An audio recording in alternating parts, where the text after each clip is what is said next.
J'aide les entrepreneurs à scaler en ligne. Toutes les personnes qui ont des formations, des chaînes YouTube comme toi, qui font du coaching ou du service en ligne, ben moi j'ai des stratégies pour les aider à gagner plus d'argent, plus de profit. Démarrer le business avec une grossesse, tu vois. Donc j'ai pas le choix de réussir. Pour moi, la Suisse, ça coche toutes les cases. T'as une des natures les plus belles au monde. Les montagnes ici, enfin, les lacs et tout, c'est magnifique. T'as un bon cadre de vie, nourriture, école. Pour toi, il faut combien pour quelqu'un qui veut juste bénéficier du confort de la Suisse, parce que la Suisse est quand même un pays formidable, combien il faudrait minimum pour commencer à avoir une vie, on va dire, juste convenable en Suisse? Salut à tous, c'est Jordan et on se retrouve aujourd'hui pour une nouvelle vidéo où nous allons aborder un petit peu le sujet de la Suisse et également de l'entrepreneuriat. Nous avons Olivier Clovis qui va nous partager son expérience du territoire mais également du business parce qu'il est quand même plutôt développé là-dedans et vous allez le comprendre dans toute l'interview, mais on va commencer par son parcours, son histoire et par la suite aller voir pourquoi la Suisse et qu'est-ce qu'il fait réellement dans le business pour avoir ces performances-là. Du coup, Olivier, est-ce que tu peux te présenter un petit peu à nos auditeurs, dire un petit peu qu'est-ce que tu fais dans la vie, qui es-tu? Yes, avec plaisir. Merci pour l'invitation déjà. Moi, en fait, j'aide les entrepreneurs à scaler en ligne. Donc, j'ai mis en place des stratégies. Durant 5 ans, j'ai fait que lancer des business en ligne. Et donc, j'ai créé une expertise là-dessus. Aujourd'hui, je me spécialise sur la monétisation du trafic. Donc, ce que je fais, c'est que toutes les personnes qui ont des formations, des chaînes YouTube comme toi, ou qui font du coaching ou du service en ligne, moi, j'ai des stratégies pour les aider à gagner plus d'argent, plus de profit en moins de temps. Donc, c'est toute une optimisation d'entreprise. Ok. Donc, ouais, spécifié vraiment dans l'entrepreneuriat et l'optimisation des entrepreneurs. Ouais, c'est déjà des personnes qui sont lancées ou qui ont déjà démarré un projet et je les aide à mettre un coup d'accélérateur, quoi. Ok. Donc, pour reprendre un petit peu, donc maintenant qu'on sait un petit peu ce que tu vas faire et on va y revenir de plus en plus dedans, mais par quoi as-tu commencé? Quel élève étais-tu? Du moins, quelle a été ta scolarité pour repartir un petit peu sur la scolarité? Ouais. Oula. Ok. Donc, pour reprendre un peu, moi, je n'étais pas un élève qui était très studieux parce que j'ai mis toute mon énergie dans le sport. J'étais en sport-études, dans le foot. Et donc, en gros, c'était un entraînement par jour, tu vois, et c'était vraiment tout mon focus.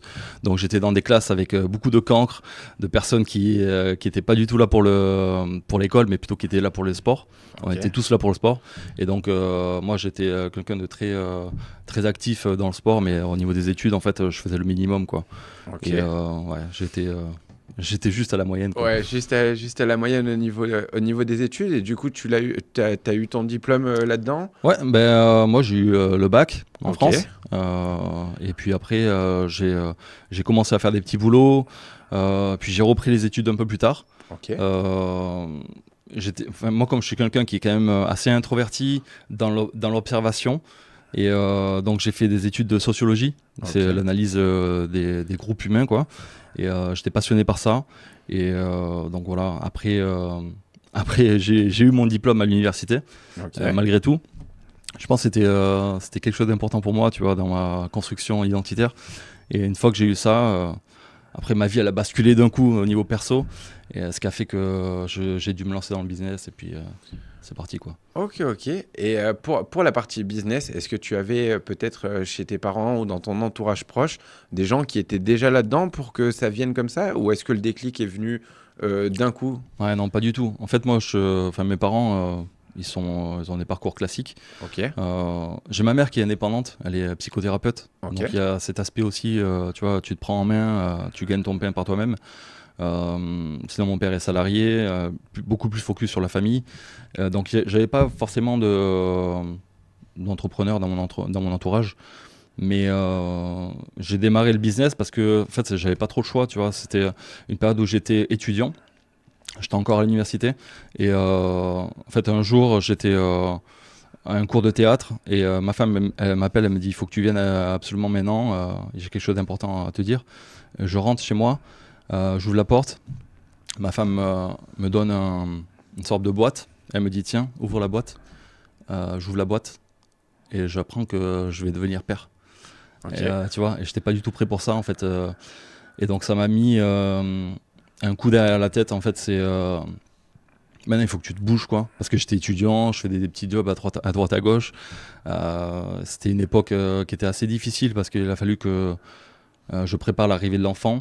Bien En sûr. plus, je venais de demander ma femme en mariage. Enfin, c'était ma petite copine, mais je venais de la demander en mariage, En donc il mariage. fallait préparer le mariage en même temps, tu vois. Ok. Il y avait pas mal de fric qui allait arriver.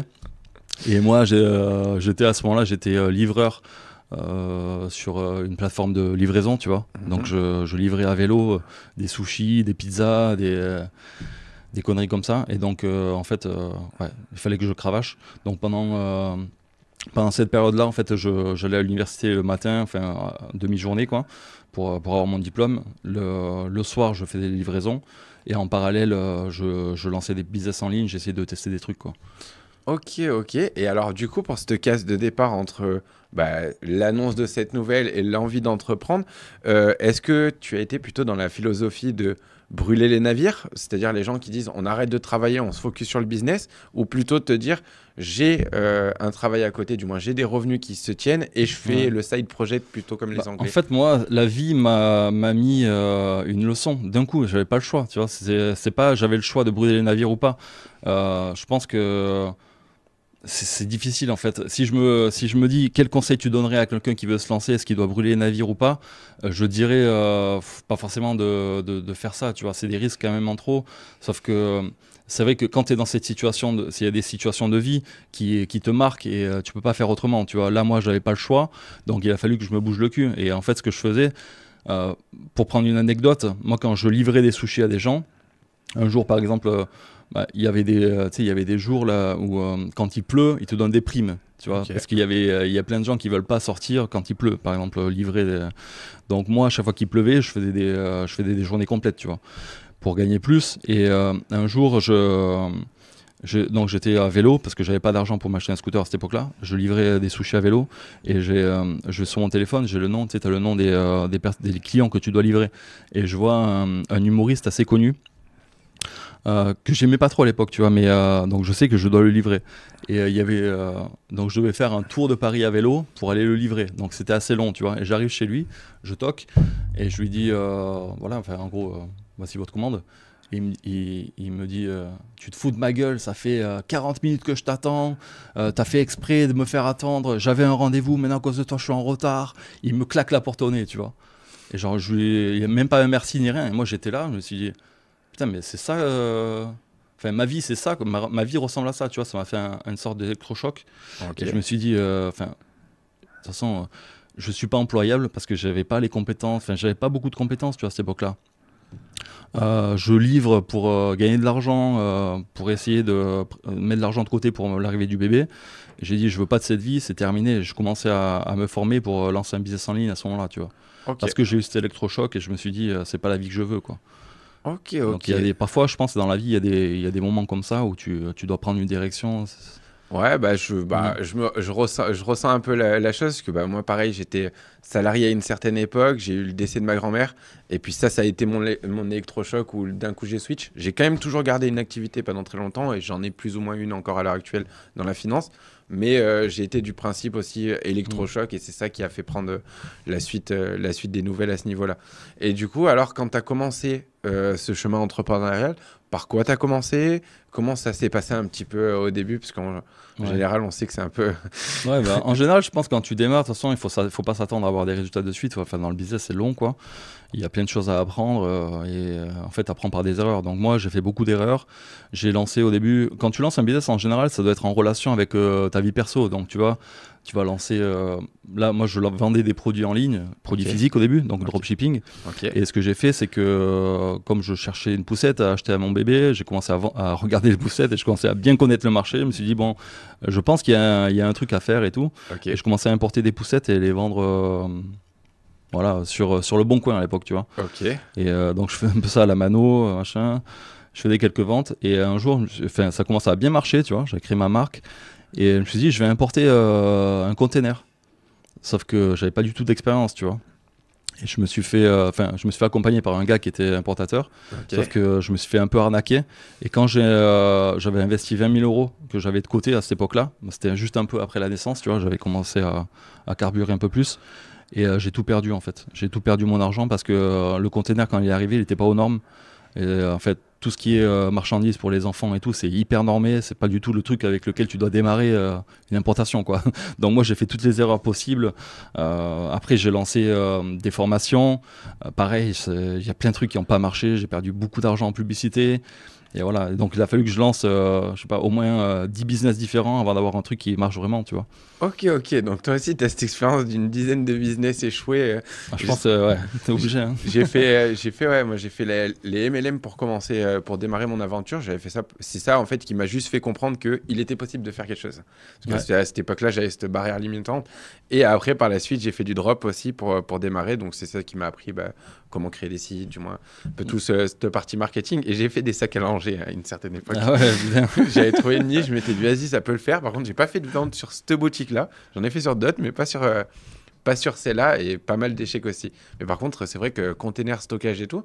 Et après, du coup, comment ça s'est succédé, cette première entreprise, du moins cette première entreprise, cette première boutique? À un moment donné, tu en as eu marre, ou juste pour toi, après cet échec-là, tu t'es dit... Ouais, moi, c'était trop pour moi, parce que j'avais tellement mis d'espoir dans ce truc-là. Tu sais, je me disais, ça y est, c'est la liberté, ça y est, je vais gagner assez d'argent pour qu'on puisse avoir plus de dettes, être un peu plus libre, un peu plus serein, tu vois. En plus, à cette époque-là, avec ma femme, on bougeait pas mal. Là, on était en Russie à cette époque-là. Et parce que j'ai une femme qui est russe, j'ai des enfants qui sont nés en Russie aussi. Et c'était... En fait, quand ça a tombé à l'eau, ce projet-là, je me suis dit, c'est fini, tu vois. Plus jamais je vais dealer avec le fait de transporter des marchandises. Donc je me suis dit, j'ai switché là, à ce moment-là, sur vente de formation. Et j'ai appris ce skill-là parce que c'est assez différent. Il faut être très bon en marketing, en copywriting, etc. Totalement. Et donc là, je me suis fait la main là-dessus, quoi. Ok. Donc, toi, tu as fait ton switch, tes premières expériences en drop. Derrière, tu as switché directement sur la formation et tu as attaqué quel secteur, du moins de quelle manière tu as démarré à ce moment-là sur la partie formation? Formation en ligne, c'est pareil. En fait, toujours, il faut essayer de prendre un business que tu connais ou au moins un avatar client que tu connais. Donc, moi, c'était dans la perte de poids parce que c'est quelque chose que j'ai connu dans ma famille, tu vois, des femmes en surpoids. Je ne vais pas rentrer dans le détail, mais je connais en fait la douleur d'avoir du surpoids et quand tu es une femme, donc je suis parti directement là-dessus et je me suis dit je vais faire des formations sur comment perdre du poids, des recettes, etc. Et en fait j'ai testé plusieurs business dans cette niche-là. Et un jour je refais mon funnel parce que j'avais fait un funnel qui était intéressant. Enfin, un funnel de vente, c'est en gros tu as une page sur laquelle tu envoies des gens en publicité sur cette page-là. Tu décris une offre en fonction des douleurs d'un avatar, des désirs, des peurs, etc. Tu essaies de créer une offre qui répond à ce besoin-là. Et à la fin de la page, normalement, si tu as bien fait ton boulot, les gens, ils achètent. Même si tu montes pas ton visage, ou etc. C'est pas du tout la méthode que je recommanderais à un débutant parce que c'est très complexe. Mais en gros, à cette époque-là, ça marchait. Et moi, donc, j'ai envoyé du trafic dessus. J'appuie sur le bouton. J'avais mis 100 € de publicité le matin. Et le soir, je me réveille et il y avait 1000 €. J'avais 1000 € d'encaissés sur ce funnel-là. C'était pas le premier que j'avais lancé, hein. J'avais lancé une dizaine avant. Mais voilà, en fait, j'ai découvert à quel point c'était puissant, quoi. Et puis j'ai pas arrêté après de tester des nouveaux trucs. Donc toujours dans cette thématique du fitness, du moins t'es resté un moment dans cette thématique? Ouais, dans la santé, j'en ai lancé pas mal. Parce que c'était un truc que je connaissais bien. Et puis après, j'ai testé aussi d'autres trucs dans d'autres niches. Mais toujours dans le bien-être, la santé, pas que perte de poids, tu vois, mais voilà. Ben, en fait, je testais vraiment tout ce qui me passait par la tête, quoi. Et pour recontextualiser un petit peu, c'était quelle époque à peu près ça? Ça, c'est à partir de 2020, donc Covid aussi. C'est la période où j'ai des problèmes de transport, parce que aussi c'est difficile d'acheminer des produits.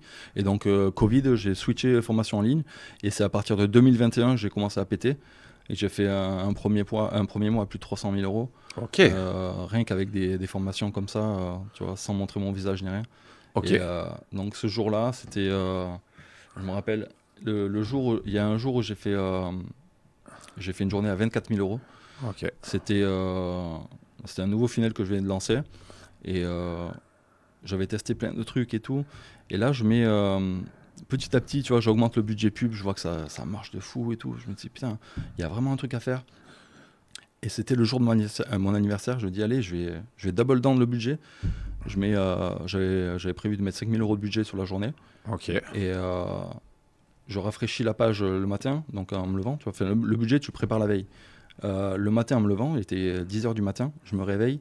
Il y avait déjà 10 000 € d'encaissés sur le funnel.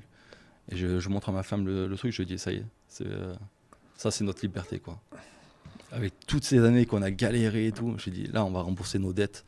Et en une journée, j'ai remboursé toutes les dettes que j'avais accumulées pendant 3 ans de business. J'ai raté et tout ça. Et donc, à la fin de la journée, on a fait 24 000 €. C'était le jour de mon anniversaire. C'était une journée de folie. Enfin, on s'est fait plaisir avec ma femme et tout. J'ai une question justement, parce que tu avais une femme à ce moment-là, ce qui est mon cas aussi. Quand j'ai commencé le business, ça fait 8 ans et demi que je suis en couple. Donc, elle a vu tous les steps du business, vu que je suis entrepreneur depuis 6 ans maintenant, je crois, quelque chose comme ça. Mais comment tu l'as vécu, l'aspect entourage et du moins cet écosystème autour de toi? Est-ce que au contraire tu as été poussé? Est-ce qu'il y a quand même eu des parties de doute? Je sais que généralement ça peut arriver. Comment tu l'as vécu cet aspect entourage et notamment peut-être au niveau de ta compagne, du moins? Est-ce que c'était compliqué au début, justement, le temps d'arriver à faire des preuves et de prouver justement peut-être à ta compagne ou à ton entourage que oui ça marche, mais des fois ça marche au bout de plusieurs années, donc Ouais, je peux comprendre ça. Après, moi j'ai vraiment de la chance d'avoir une femme qui est soutenante, tu vois, qui croit en moi et tout. Et je pense sans ça, je serais pas arrivé parce qu'elle me donne toujours confiance en moi. Et en même temps, elle est exigeante, tu vois. Donc, quand j'ai des résultats, elle me dit on n'a pas terminé, enfin, t'as pas terminé, il faut améliorer, tu vois. Il y a toujours cette part c'est super ce que tu fais, mais tu peux faire ça de plus, tu vois. Et donc, ça, c'est excellent. Après, dans mon entourage, j'ai la chance d'avoir un entourage soutenant, que ce soit au niveau de mes parents ou quoi. Et après, moi, ce qui est ma spécificité, c'est que j'ai eu des enfants assez tôt, enfin, dans mon parcours business. Dès le début, en fait, j'ai démarré le business avec une grossesse, tu vois. Donc, déjà que la grossesse, c'est compliqué. Et en plus, quand tu lances un business, donc pour moi, j'ai pas le choix de réussir, tu vois. En fait, c'est souvent ça. Je pense que les grandes réussites, c'est quand t'as pas le choix. T'es dos au mur, tu vois. Et moi, c'était vraiment ça. Donc, j'ai eu mon premier enfant, puis après, on a enchaîné sur le deuxième et le troisième. Et quand je te dis l'expérience où j'ai fait un gros mois, c'était la naissance de mon troisième enfant. Et donc, j'avais 3 enfants qui étaient nés en 4 ans, tu vois, d'intervalle, quoi. Donc, c'était assez chaud. Donc, j'avais pas beaucoup de temps pour bosser, tu vois. Mais quand je bossais, je procrastinais pas. En fait, j'étais hyper organisé. Bien structuré dans tout ce que je faisais, et je pense que ça m'a aidé en fait d'avoir un entourage comme ça, c'est-à-dire une femme soutenante, des parents soutenants, etc. Et surtout d'avoir des enfants en bas âge où tu te dis t'as pas le choix, tu vois, il faut les nourrir à la fin du mois, et toi aussi quand tu bosses, il faut faire les choses bien, tu peux pas perdre de temps à faire des choses moyennes, quoi. Donc ça te met la pression. Et moi, je conseille toujours, quand les gens me disent est-ce que tu me conseillerais d'avoir un enfant maintenant ou plus tard, je dis, si tu veux avoir des résultats business, il faut faire des enfants maintenant. Alors, ouais, ok. Ouais, tu veux dire, en vrai, pousse-toi, et vu que tu n'auras plus le choix, en fait, tu seras obligé d'y aller à fond, quoi. Ouais, moi, j'ai un concept, c'est le baby scaling. Tu vois, mes potes, ils se foutent de ma gueule parce que moi, à chaque fois que j'ai un enfant, je gagne plus, tu vois. Le mois d'après, je gagne toujours plus. Parce que je pense que déjà, il n'y a rien qui te rendra plus heureux qu'un enfant. Tu vois, l'enfant, c'est vraiment c'est ce qui on est fait pour avoir des enfants, tu vois. L'être humain est fait pour avoir des enfants et c'est ce qui te rend le plus heureux. Donc déjà, il y a ça. Donc ta vie est beaucoup plus belle, etc. Ça te multiplie ton pourquoi. Pourquoi tu te lèves le matin, pourquoi tu fais les choses. Et quand tu vois tes enfants, tu sais, qui sont heureux et tout ça, tu peux pas ne pas faire les choses, quoi. Même s'il y a des trucs qui sont difficiles, que tu n'as pas envie de faire, mais quand tu as des enfants qui te regardent avec des yeux tout innocents comme ça, tu te dis putain, mais je dois y aller, je dois me dépasser, tu vois, même si j'ai peur, j'y vais, quoi. Et les enfants, il n'y a rien de plus fort pour t'aider à faire ça, quoi. Ok. Ouais, alors je vois très bien la vision, même si moi je traîne la date butoir à ce niveau-là, justement, parce que je me dis, bon. Là, je fous ta merde dans le couple, là. Non, mais c'est que ça va être. Je me dis, non, mais après, c'est des visions. Mais moi, je me dis, au contraire, ça va me ralentir sur mes tournages, sur mes choses. Mais c'est vrai que dans l'autre aspect aussi, vu que tu n'as vraiment plus le choix et que ton temps est plus minime, tu es obligé de le maximiser. Du moins, tu as moins le temps de procrastiner parce que sinon, ta journée est déjà finie, quoi. Alors, regarde, en fait, dans le business, il faut être simple. Ce qui te fait gagner le plus, c'est pas forcément le temps que tu passes dans ton business, c'est les tâches. Sur quelles tâches tu passes le plus de temps, tu vois, et où est-ce que tu peux avoir le plus d'effet de levier. Et tu regardes ceux qui gagnent le plus d'argent en business, c'est pas ceux qui passent le plus de temps dans leur business, c'est ceux qui ont des effets de levier énormes. Les leviers bancaires, leviers médias. Toi, tu as bien développé déjà ton média, tu vois. Mais ce que je veux dire, c'est que quand tu vas avoir un enfant, tu vas être obligé naturellement de te focus sur les effets de levier les plus importants. Donc tu vas focus sur le 20% qui rapporte le 80%. Et en fait, quand tu n'as pas d'enfant, tu as beaucoup plus de temps. Donc parfois, tu perds du temps en fait. Tu n'as pas la valeur du temps, tu vois. C'est vrai. Du coup, tu te concentres un peu plus sur les 80% des fois. Du moins, tu divagues dans ces 80% qui n'ont pas réellement de plus-value pour. C'est pas le fait d'avoir plus de temps qui va te faire gagner plus. Je pense que c'est vraiment de focus sur les bons trucs, quoi. Ok. Et puis après, tu avais déjà adopté tes stratégies, parce que je connais un petit peu ta stratégie. Du moins. J'ai pu être targeté de multiples fois pour tes pubs. D'ailleurs, ceux qui veulent regarder son profil, vous allez comprendre un petit peu l'aspect pub, à quel point il peut être violent et important.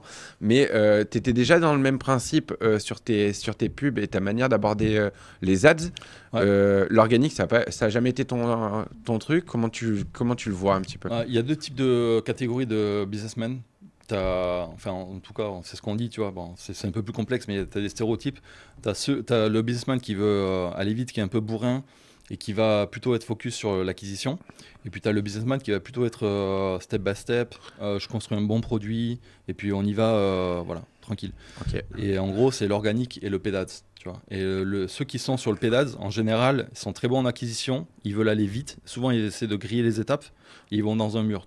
Donc, tu vois, tu as le désavantage aussi de ça. Moi, je suis plutôt de ce côté-là, en fait, par mon aspect sportif, etc. Et donc, j'ai toujours été sur la publicité parce que c'était le moyen pour moi d'aller le plus vite possible. Et parce que aussi, c'est le contexte dans lequel j'ai démarré le business. Tu vois, il fallait que j'aille vite. Après, c'est aussi risqué parce que quand tu investis de l'argent, voilà, il ne faut pas faire n'importe quoi.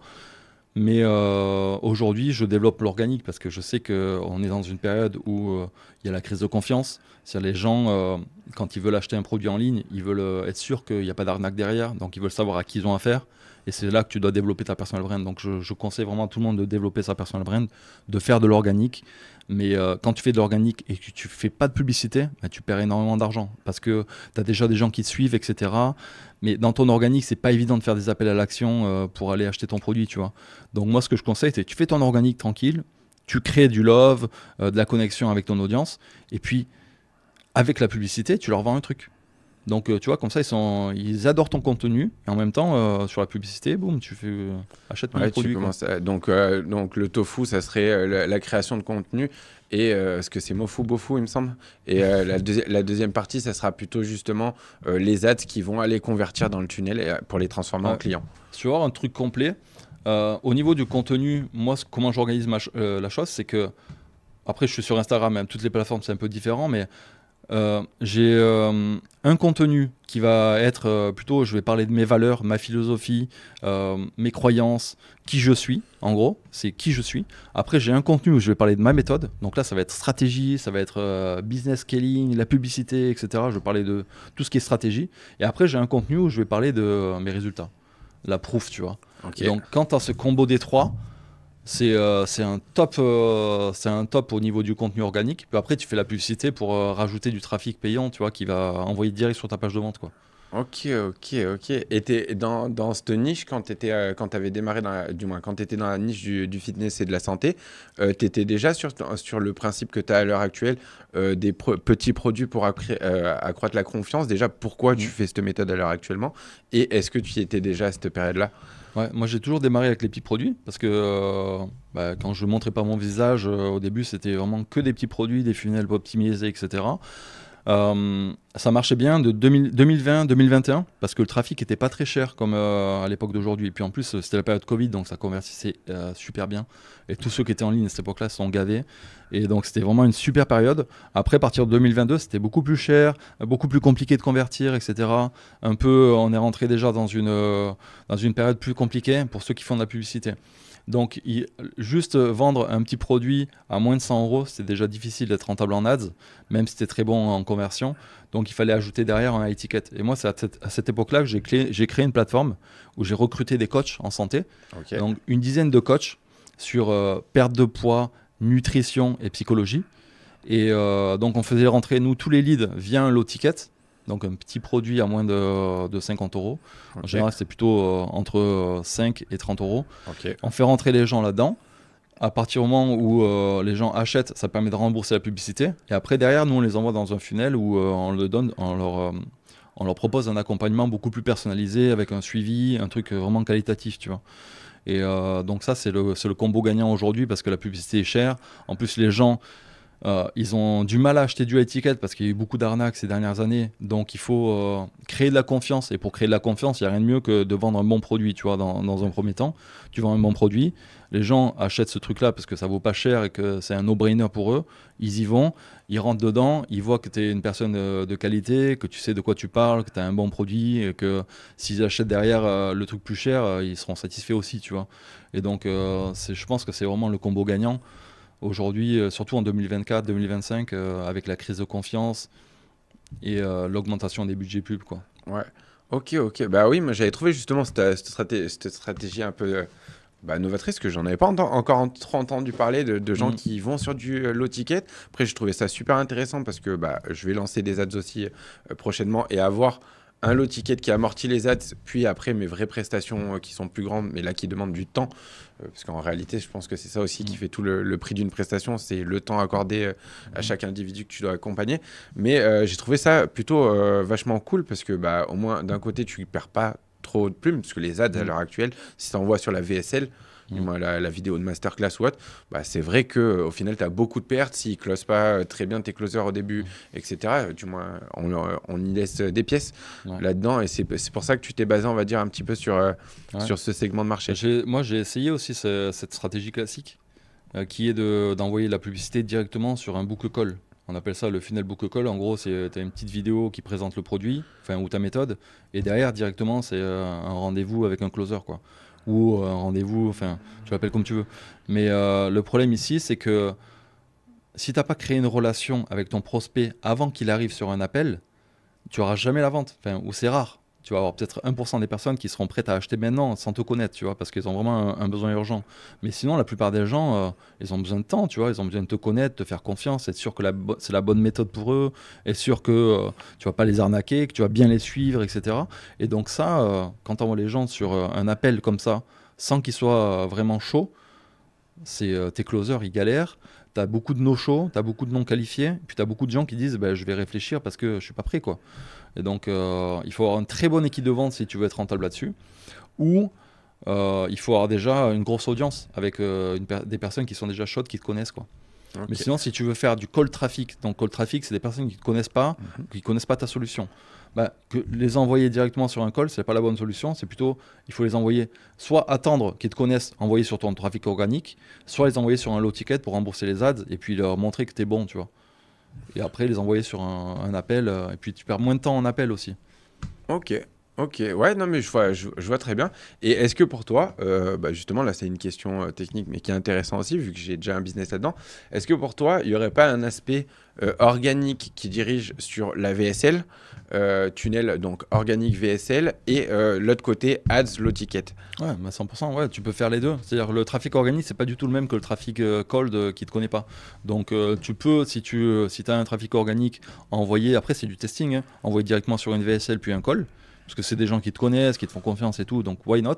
Et puis après, sur le trafic cold, aller chercher une nouvelle audience. Aussi, ça te permet de faire grossir ton audience, d'envoyer la publicité sur du cold, les envoyer directement sur un low ticket pour rembourser les ads et faire grossir ton audience gratuitement, quoi. Ouais, parce que c'est ça aussi, l'aspect cool quand même des ads, c'est que du coup, la croissance, si tu arrives à amortir tes ads, et même gagner derrière sur le high ticket, parce que c'est surtout là où ça tire l'épingle du jeu, au final, tu as une croissance qui est gratuite.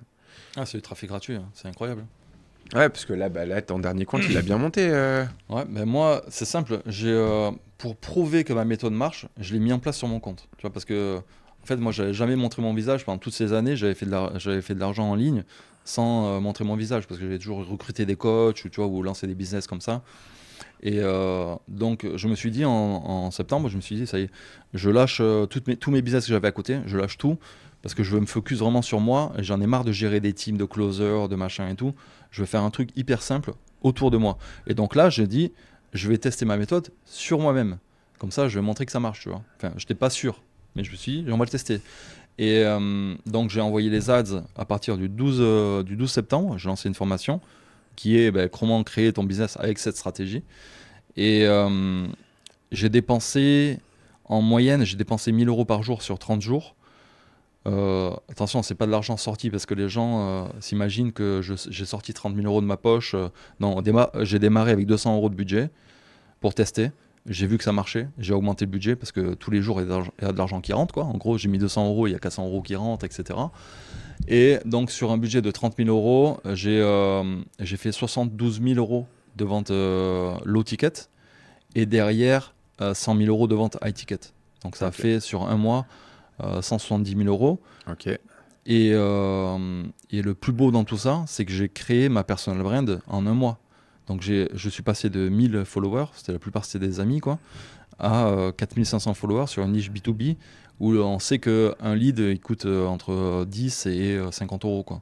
Ok. Donc ça m'a permis de faire grossir ma personal brand gratuitement. En plus j'ai gagné de l'argent, tu vois. Donc j'ai montré que ça marchait et en même temps j'ai commencé à mettre un pied dans le game de la création de contenu, quoi. Ouais, moi je t'ai vu arriver justement. La première fois que je t'avais vu justement, c'était dans les stories de Major, etc. Et là j'ai vu un peu ton compte, ce que tu proposais. J'ai dit bon, intéressant. Après on garde toujours un petit œil comme ça, tu sais, quand tu vois des profils. Je dis bon, intéressant, on va voir un petit peu ce qu'il fait. Et j'ai vu ton compte monter depuis septembre. Je pense que ça doit faire à peu près depuis septembre que j'ai vu ça. J'ai vu ton compte monter, je dis oh, là ça commence à devenir vraiment, vraiment intéressant sur le sujet. Mais donc maintenant, ton avatar client à toi, c'est qui ta cible et c'est quelle personne que tu aides le plus? Ouais, moi, c'est plutôt les entrepreneurs avancés déjà.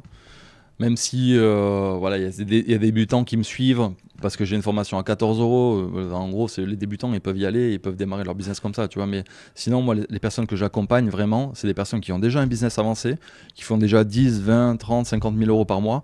Et moi, après, en optimisant le funnel, je peux leur faire gagner 30%, 50%, 100% de plus, tu vois. Ok. Donc, ouais, vu que j'ai une expérience, je vois exactement où est-ce que je dois appuyer sur le bouton, curseur ici, changer ici l'angle, etc. Et on avance direct, quoi. Ok. Donc, ouais, les gens qui sont déjà avancés dans le business et qui souhaitent juste déployer, augmenter leur CA.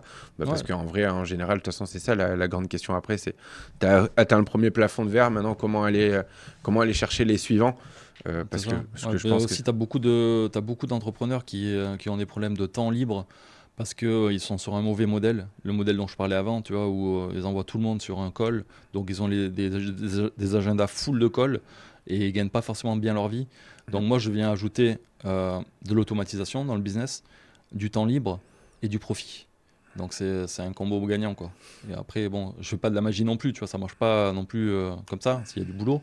Mais ouais, vu que j'ai mis en place des stratégies déjà pour mon business, je peux les dupliquer pour d'autres facilement, quoi. Ouais, il est toujours plus simple. De toute façon, dès que tu as testé, c'est ce que je fais moi des fois pour aider des personnes que j'ai, notamment sur par exemple, développement YouTube, etc. J'ai déjà une chaîne YouTube, je travaille déjà mon SEO parce que moi je suis full organique pour l'instant, même si je commence à arriver sur les ads, du moins j'ai préparé des ads, etc. Mais je suis full organique et maintenant que je sais comment j'ai ranké mes mots et comment jouer, c'est beaucoup plus simple pour moi d'aller le dire à quelqu'un.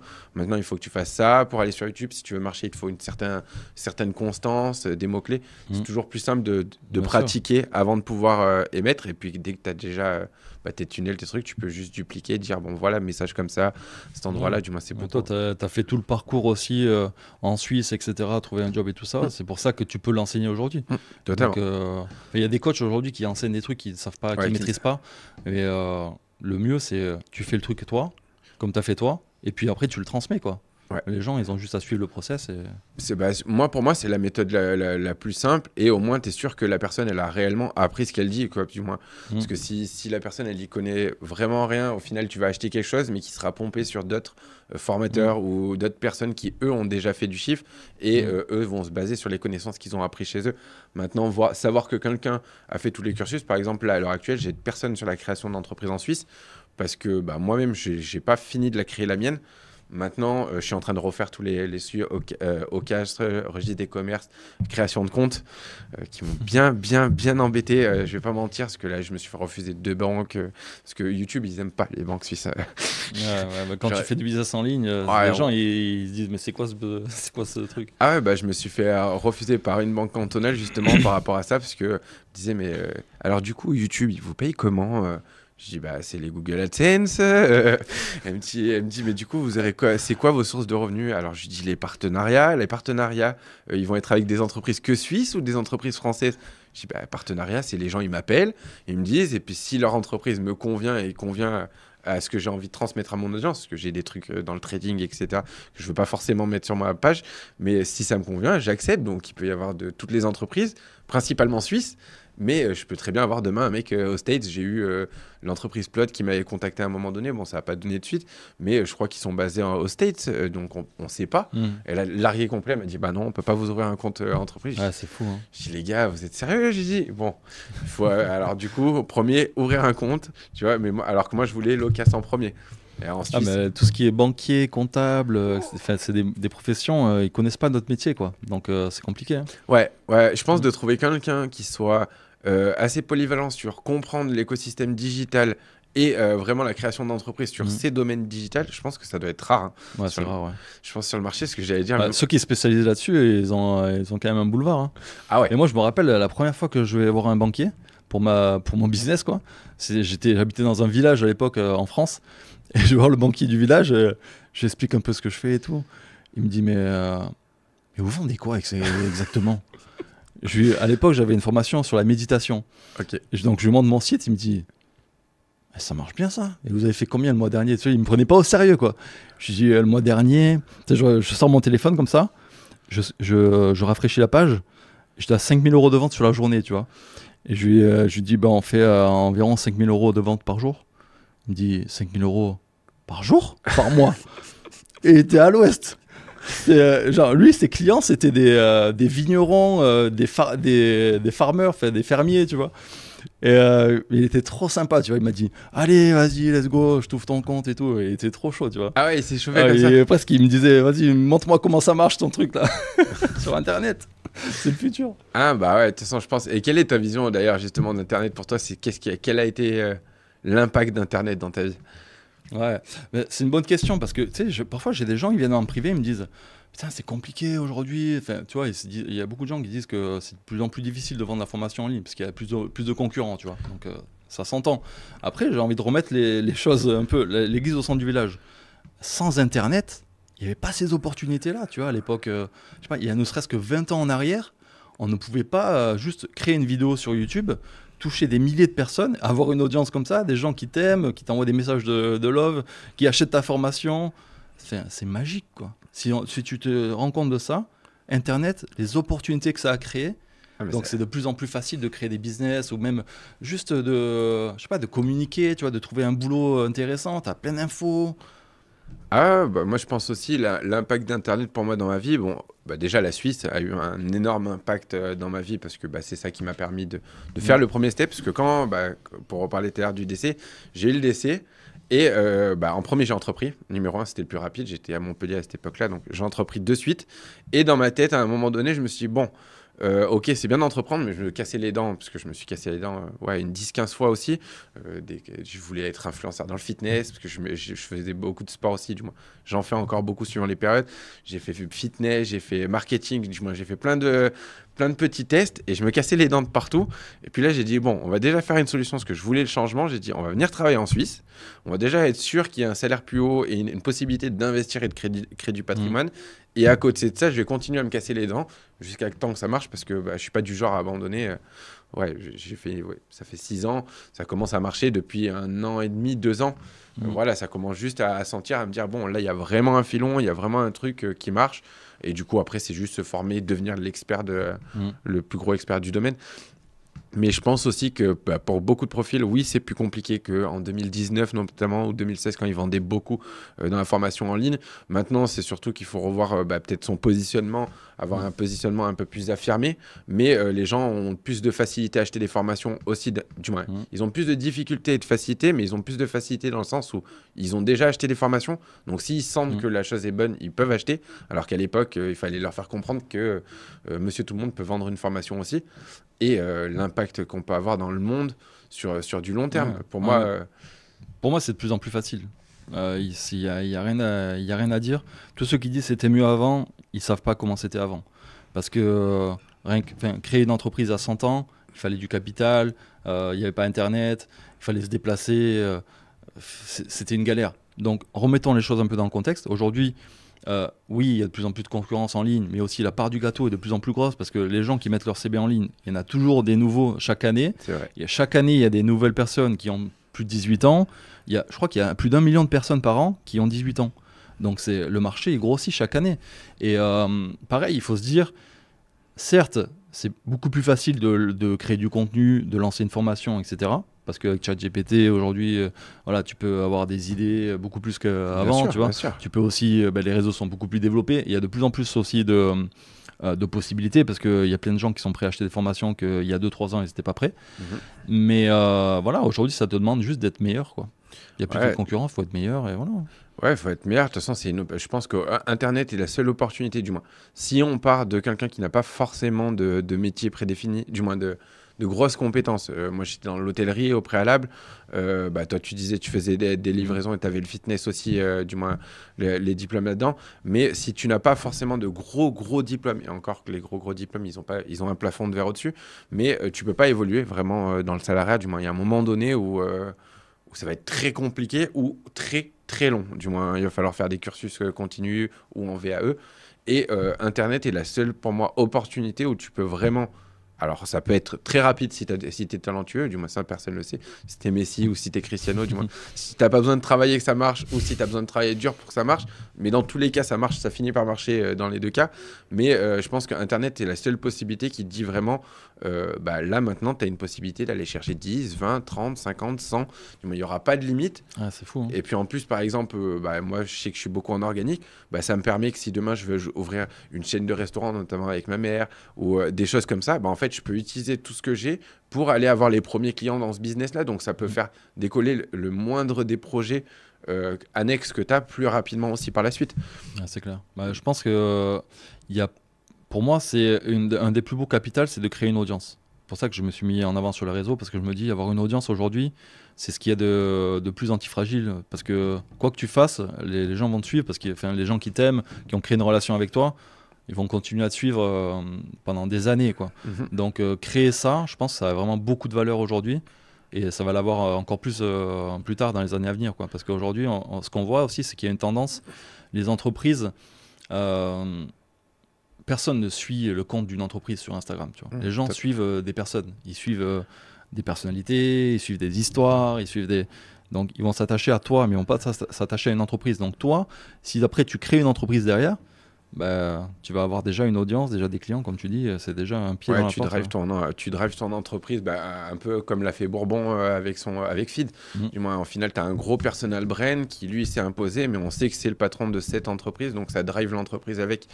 Et puis même toi, comme je disais avec Internet, demain tu montes, je reparle à la restauration, tu montes un restaurant, dans tous les cas tu sais faire des pubs, tu sais faire du retarget, donc ton restaurant ils vont savoir qu'il est ouvert au moment où tu ouvres. Donc ces connaissances techniques ont un pouvoir inestimable dans le business. Et pour passer un petit peu sur la suite de cette aventure, je sais que maintenant tu es domicilié en Suisse.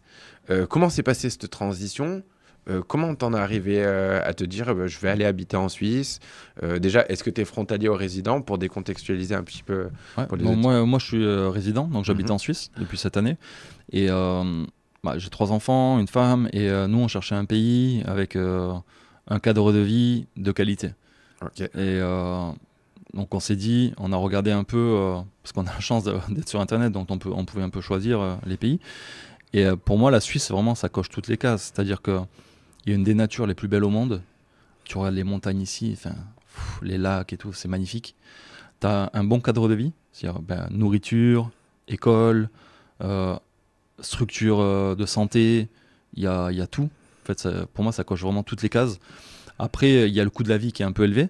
Ok. Mais si tu compares avec... bon, après, les salaires, par exemple, ici, ils sont 2 fois plus élevés qu'en France. Donc, je pense que pour moi, c'est vraiment un des meilleurs pays au monde dans lequel on peut vivre, faire grandir des enfants, etc., quoi. Donc, c'était Ouais, c'est un pour ça. no-brainer. Et tu avais d'autres, peut-être d'autres villes, d'autres pays en tête un petit peu qui venaient dans cette balance? En fait, on a pas mal voyagé, nous, juste avant de venir en Suisse. Donc, on a fait un petit tour du monde. Ok. Et on a justement dans l'idée de trouver un pays dans lequel on allait s'installer, quoi. Et on a bien flashé aussi sur l'Australie. Ok. On avait beaucoup aimé aussi parce que le côté familial et tout, C'est même pas les bestioles qui paysage. t'en- Ouais, par contre, ouais, tu vois, c'est les bestioles. Il faut pas avoir peur, quoi. T'as des araignées. Un jour, on se réveille dans la maison. Une de ces araignées, tu sais, t'as des araignées géantes en Australie. Elles sont pas dangereuses, mais ça fait flipper, quoi.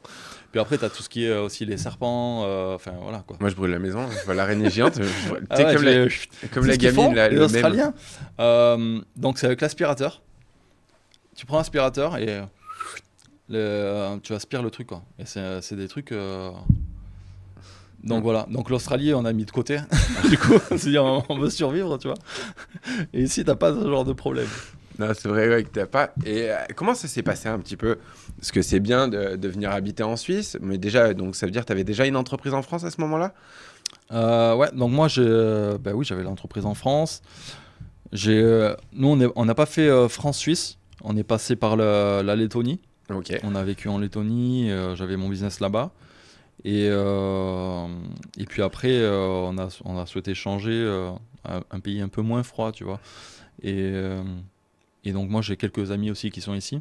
Et Ok. on est venu voir ce que ça donnait. Et puis de suite, on a signé. On a dit, c'est bon, on va s'installer ici, quoi. Tiens, petite question. Pour toi, il faut combien minimum, du moins, si pour quelqu'un qui veut juste vivre, à bénéficier du confort de la Suisse, parce que la Suisse Ouais. est quand même un pays formidable, Ouais. combien il faudrait minimum pour commencer à avoir une vie, on va dire, juste convenable en Suisse? Ah, tu parles d'un célibataire? Un célibataire. Célibataire seul? Compliqué parce que moi, je paye tout pour une famille. Donc, Et déjà pour une famille, combien tu dirais qu'il Ouais. faudrait une fourchette, mais pour projeter quelqu'un qui voudrait devenir résident sans avoir un lifestyle de ouf, mais juste ouais. avoir une vie Ouais, confortable? la vie confortable. Alors, bah, pour exemple nous, on est 5. On a décidé d'avoir un jardin parce qu'on est venu pour ça, tu vois. Donc ça veut dire maison, jardin, quelque chose d'assez grand quand même, tu vois. Pas trop éloigné non plus parce qu'on voulait être pour les écoles proche d'une ville. Il faut compter quand même, je dirais, x2 par rapport à la France, quoi. Ok, C'est minimum, pour une famille, il faut minimum 10 000 euros net en salaire. ok. Tu vois, entre les deux, si tu es en dessous de 10 000 euros, déjà, ils regarderont pas ton dossier. Et donc, pour une maison, il faut que tu gagnes 3 fois. Donc, tu vois, une maison, c'est minimum 3-4 000 ici en Suisse, hein. Ouais, C'est le minimum, hein, ça monte. si tu as un jardin. Mais de toute façon, même juste déjà, nous en frontière en Haute-Savoie, on est déjà à 2005, 2000-2005 pour un Oui, jardin, du moins une maison. Donc, tu vois, si tu as une maison à 4 000 et qu'il te faut gagner 3 fois, donc tu dois être à 12 000 entre les deux conjoints. Ok. Donc, après, tu te bases là-dessus, hein. Puis si tu es seul, tu peux prendre, je sais pas trop, les coûts des appartements ici, je connais pas trop, tu vois, les loyers. Mais du coup, tu essaies de prendre 3 fois le loyer et normalement, tu es bon, quoi. Ouais, parce que ça, les loyers pour les appartements, ça dépend vraiment des cantons. Parce que je sais que vers Montreux, là-bas, là, il y a 2-3 lieux où il y a des appartements entre 6 et 1000, 600 et 1000 francs. Donc là, on est vraiment sur du tarif plus qu'avantageux. Par contre, on arrive à Genève où on peut se prendre des 2000 Genève, pour le même appartement, du moins 1500-2000. Genève, c'est la folie, hein. Ah ouais, mais j'aime trop cette ville. Ah ouais, putain. Moi, je suis un Ouais. grand fan. Et Ouais, pourtant, t'aimes je suis. beaucoup. Ouais, ça bouge ici quand même, ouais. Ouais, mais après, moi, j'habite pas à Genève. Hmm. Donc, vu que je voudrais y habiter, mais si j'y habiterais, je pense que par la suite, ça sera plus vers Copé. Donc, sortie de Genève, la campagne un peu, parce que je sais pas d'où tu viens. Tu viens d'où à la base, toi? Bah, moi, j'étais à Montpellier aussi. Ah, t'étais à Montpellier aussi? Ouais. Ok. Donc, on n'était pas très loin. Ouais, moi, j'ai fait 3 ans à Palavas, notamment là-bas. Et après, moi, je suis ardéchois. Ah, ok. Donc je suis vraiment campagnard pour le coup. Mais, Le marron. c'est ça, le marron, le chèvre et la caillette. C'est des bonnes choses, ça. Mais du coup, voilà, donc je suis pas à Genève, je suis à Régnier. Donc moi, j'ai les vaches en bas de chez moi, mais je suis à côté de Genève. Mais j'aime beaucoup cette ville, le fait qu'elle soit économiquement, que ça bouge, etc. Après, je sais pas, j'essaierai, je pense, mais je sais pas si je serais fait pour vivre dans la ville, parce que j'ai jamais vécu en ville. Ouais. Mais j'aime avoir cette proximité avec Genève. Alors, moi, j'ai accès à tout, mais moi, j'y suis pas non plus dedans.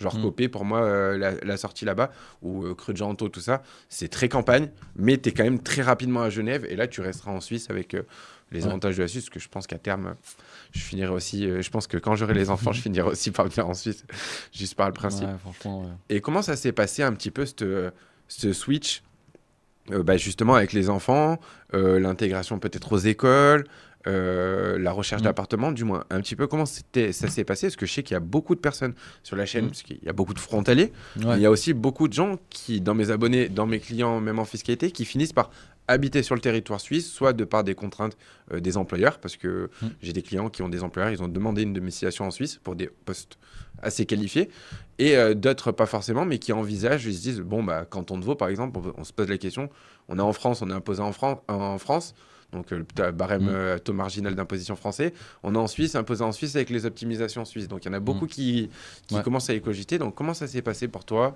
la scolarité des enfants, la prise d'appartement, un petit peu si tu as... Ouais. Recherche de logement, en fait, il y a des étapes à respecter. D'abord, il te faut un employeur. Il te faut un employeur. Une fois que tu as ton employeur, il te faut un logement. Parce que, après, moi, j'ai pas fait l'inverse, mais si tu veux trouver un logement avant de trouver un employeur, je pense que ça va être compliqué. Enfin, c'est toi après l'expert, mais moi, je pense qu'il faut d'abord trouver l'employeur. C'est très compliqué de trouver un... Alors, il y en a qui arrivent, hein, et des fois sur les dossiers en sous-location, parce qu'il y a beaucoup de sous-location en Suisse, il y en a qui y arrivent, mais d'une manière générale, en général, il faut avoir l'emploi, au pire, être déjà en frontière, avoir déjà quelque chose, ou à Airbnb. Ouais, il faut se débrouiller, en fait. Ouais. Je pense au début, quand tu trouves ton employeur, tu dois te débrouiller, parce que normalement, si tu veux trouver un vrai logement, il te demande 3 mois de salaire. Il te demande des documents qu'il te faut, les documents qui te demandent, il faut avoir montré patte blanche pendant plusieurs mois, etc. C'est quand même assez strict, tu vois. Je pense que c'est encore plus difficile que la France. Donc, et en plus, là, il faut vraiment respecter le truc. Tu peux pas trop gruger, quoi. Ouais, non, pas en Suisse. S'il y a bien une chose à dire, je crois que c'est en Suisse, c'est tu respectes, tu t'intègres et point. Tu vas pas, tu n'essaies pas de jouer avec les lignes, notamment fiscalité, appartement, dossier. Après, tu es fiché l'office des poursuites, du moins. Ça va vite. Ça va très très vite. Tu peux monter très vite, mais tu peux aussi te faire redescendre très vite si tu respectes pas ton territoire. Et au niveau des écoles, un petit peu. Après, les écoles sont gratuites en Suisse. Donc ça, c'est vraiment top. T'as la sécurité sociale qui est privée, donc ça tu dois payer en plus. Des trucs qu'on n'a pas en France, tu vois. Ah, la partie Lamal. Ouais. Ok. Et après, par contre, tout ce qui est école, c'est gratuit. Nous, on avait essayé au début de les mettre en privé. Ça n'a pas marché. Donc là, pour le moment, il y en a une qui est en âge d'aller à l'école. Donc elle va à l'école publique et c'est très bien, tu vois, l'école du village. Puis c'est des petites écoles et je trouve qu'ils sont comparé à la France, moi, en fait, de mon expérience perso, je ne veux pas faire des généralités, mais ils sont très proches, les enseignants, même les parents d'élèves, il y a des réunions régulières, tout le monde se connaît, c'est hyper familial, quoi. Et donc, moi, j'aime beaucoup ça. Et après, c'était assez facile parce qu'on est francophone, donc il n'y a pas la barrière de la langue. Moi, je parle aussi des pays, il peut y avoir d'autres pays où tu peux t'expatrier, et tu as la barrière de la langue en plus, tu vois. Ouais. Donc là, puis en plus, c'est bien aussi quand tu as des connaissances sur place, parce que moi, ça m'a beaucoup aidé. Ils m'ont donné quelques tips sur là, tu fais ça. Parce que si tu arrives tout seul, que tu sais pas ce que tu dois faire, c'est quasi impossible, parce que parfois, tu as des papiers, ils te demandent un papier, et pour avoir ce papier-là, il faut déjà avoir un autre papier que tu peux pas avoir si tu n'as pas le premier papier, tu vois. Donc c'est un peu... En fait, tu es bloqué. Donc c'est pour ça qu'il faut avoir des connaissances sur place, ou être quelqu'un qui t'accompagne, par exemple, toi. Tu as déjà fait le truc et tout, tu sais, parce que sinon c'est une vraie galère. Il faut... Ouais, Il faut savoir quoi faire, quoi. bah, malheureusement, ouais, c'est notamment ce que tu viens de dire, le papier qui demande un papier qui demande un autre papier. Bah, là, sur la création de réseau individuel de mon entreprise, pour moi, il fallait en premier ouvrir l'OCAS, donc ouvrir l'entreprise à l'AVS, au premier pilier de la retraite. Sauf que non, eux, ils ont dit, eux, ils veulent 3 fiches, parce qu'en Suisse, c'est très différent pour la partie création réseau individuel. Il faut facturer avant de créer l'entreprise. Ah ouais, d'accord. Ce qui est inconcevable en France, au Mhm. contraire, pour se prendre un Mhm. contrôle fiscal, c'est le meilleur. Mhm. Mais en Suisse, non. On doit prouver qu'on a déjà des clients et pas Mhm. un seul et même client, qu'on Mhm. a des clients diversifiés, parce que sinon, tu es considéré comme salarié du seul client que tu as. Donc, plusieurs factures pour pouvoir s'enregistrer à la OCAS. Sauf que pour avoir plusieurs factures, il faut avoir un compte en banque. Et suivant les banques pour ouvrir ce compte en banque, bon, notamment, je ne vais pas dire le nom, mais une certaine banque m'a accepté. Mais sinon, les autres banques me demandaient d'avoir le registre des commerces avant. Donc moi, je pensais que c'était l'étape 1 qui, eux, m'ont renvoyé vers la banque. Et la banque, suivant les banques, ils m'auraient renvoyé au registre des commerces, trouver un statut, une forme juridique, avant de retourner à la banque, ouvrir le compte, facturer 3 fois et retourner à l'OCAS. Ouais, c'est incroyable. Donc le schéma, il est incompréhensible. Parfois, je me demande, tu sais, comment ils ont créé le parcours client, quoi. Parce que, tu sais, quand tu crées un business, tu te dis, bon, quel est le parcours client pour qu'il soit le plus satisfait possible, que ça aille le plus vite possible, que, voilà, du point A au point B, tu vois. Le client, il veut ça, tu lui donnes ça. Là, ici, tu veux créer une entreprise, ok. Alors, d'abord, il faut le document 1.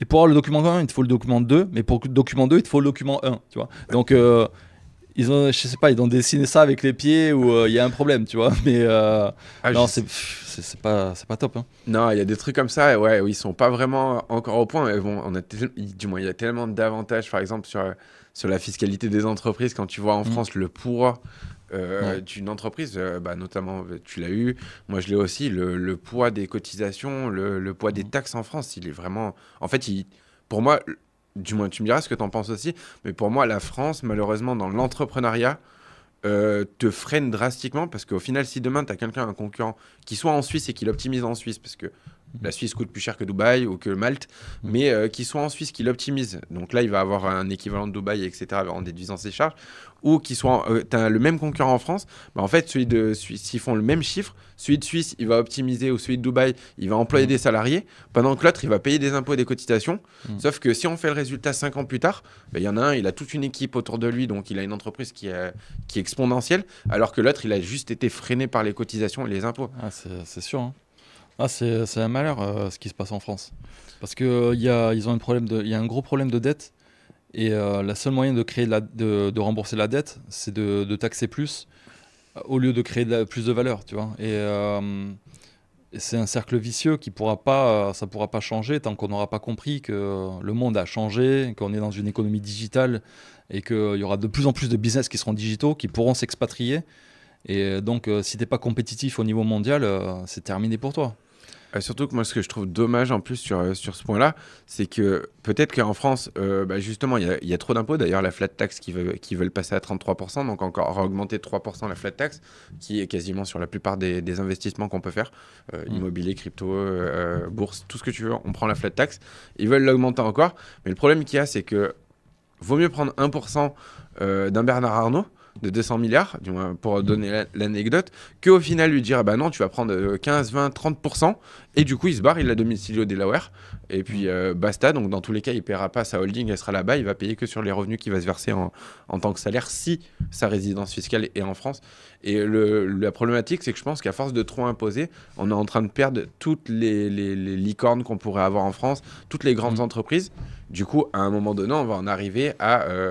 pourquoi la Banque centrale repousserait la dette française, ou pourquoi on achèterait des obligations françaises, donc la dette française, alors qu'ils n'ont rien, ils ne créent pas d'économie. Alors que les States, à contrario, même s'ils ont le Delaware, vu qu'ils ont quasiment toutes les multinationales, donc tout le Nasdaq, Amazon, Nvidia, Tesla, tout ça, en fait on est obligé de repousser la dette parce qu'on ne va pas laisser tomber toutes ces entreprises sur un pays, alors qu'à un moment donné, je pense que la France, vu qu'on n'a plus de création de richesse chez nous, à un moment donné, la Banque centrale, etc., ils vont nous dire, bon les gars, vous êtes bien gentils, vous êtes bien souriants avec votre histoire, mais on ne peut pas vous repousser, on n'est même pas sûr que vous pourrez nous rendre.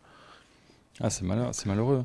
Mais c'est vrai que ce qui tire un pays vers l'eau, c'est les créateurs, c'est les cerveaux, les personnes qui sortent des écoles, qui sont talentueux, etc. Ils ont Aujourd'hui, c'est plus comme dans les années 80. Ils ont carrément une palette de pays dans lesquels ils peuvent s'expatrier. Tu as la Suisse, le Canada, tu as des opportunités en Australie, ailleurs, tu vois, aux États-Unis. Et donc, même si tu n'es pas dans le business, tu vas avoir des opportunités d'emploi qui sont 2-3 fois ce que tu peux avoir en France. Donc aujourd'hui, il y a très peu d'intérêt pour un jeune talentueux de rester en France. Et c'est malheureux parce que comment est-ce que tu veux créer de la richesse dans un pays qui n'accueille pas ses cerveaux et ses créateurs?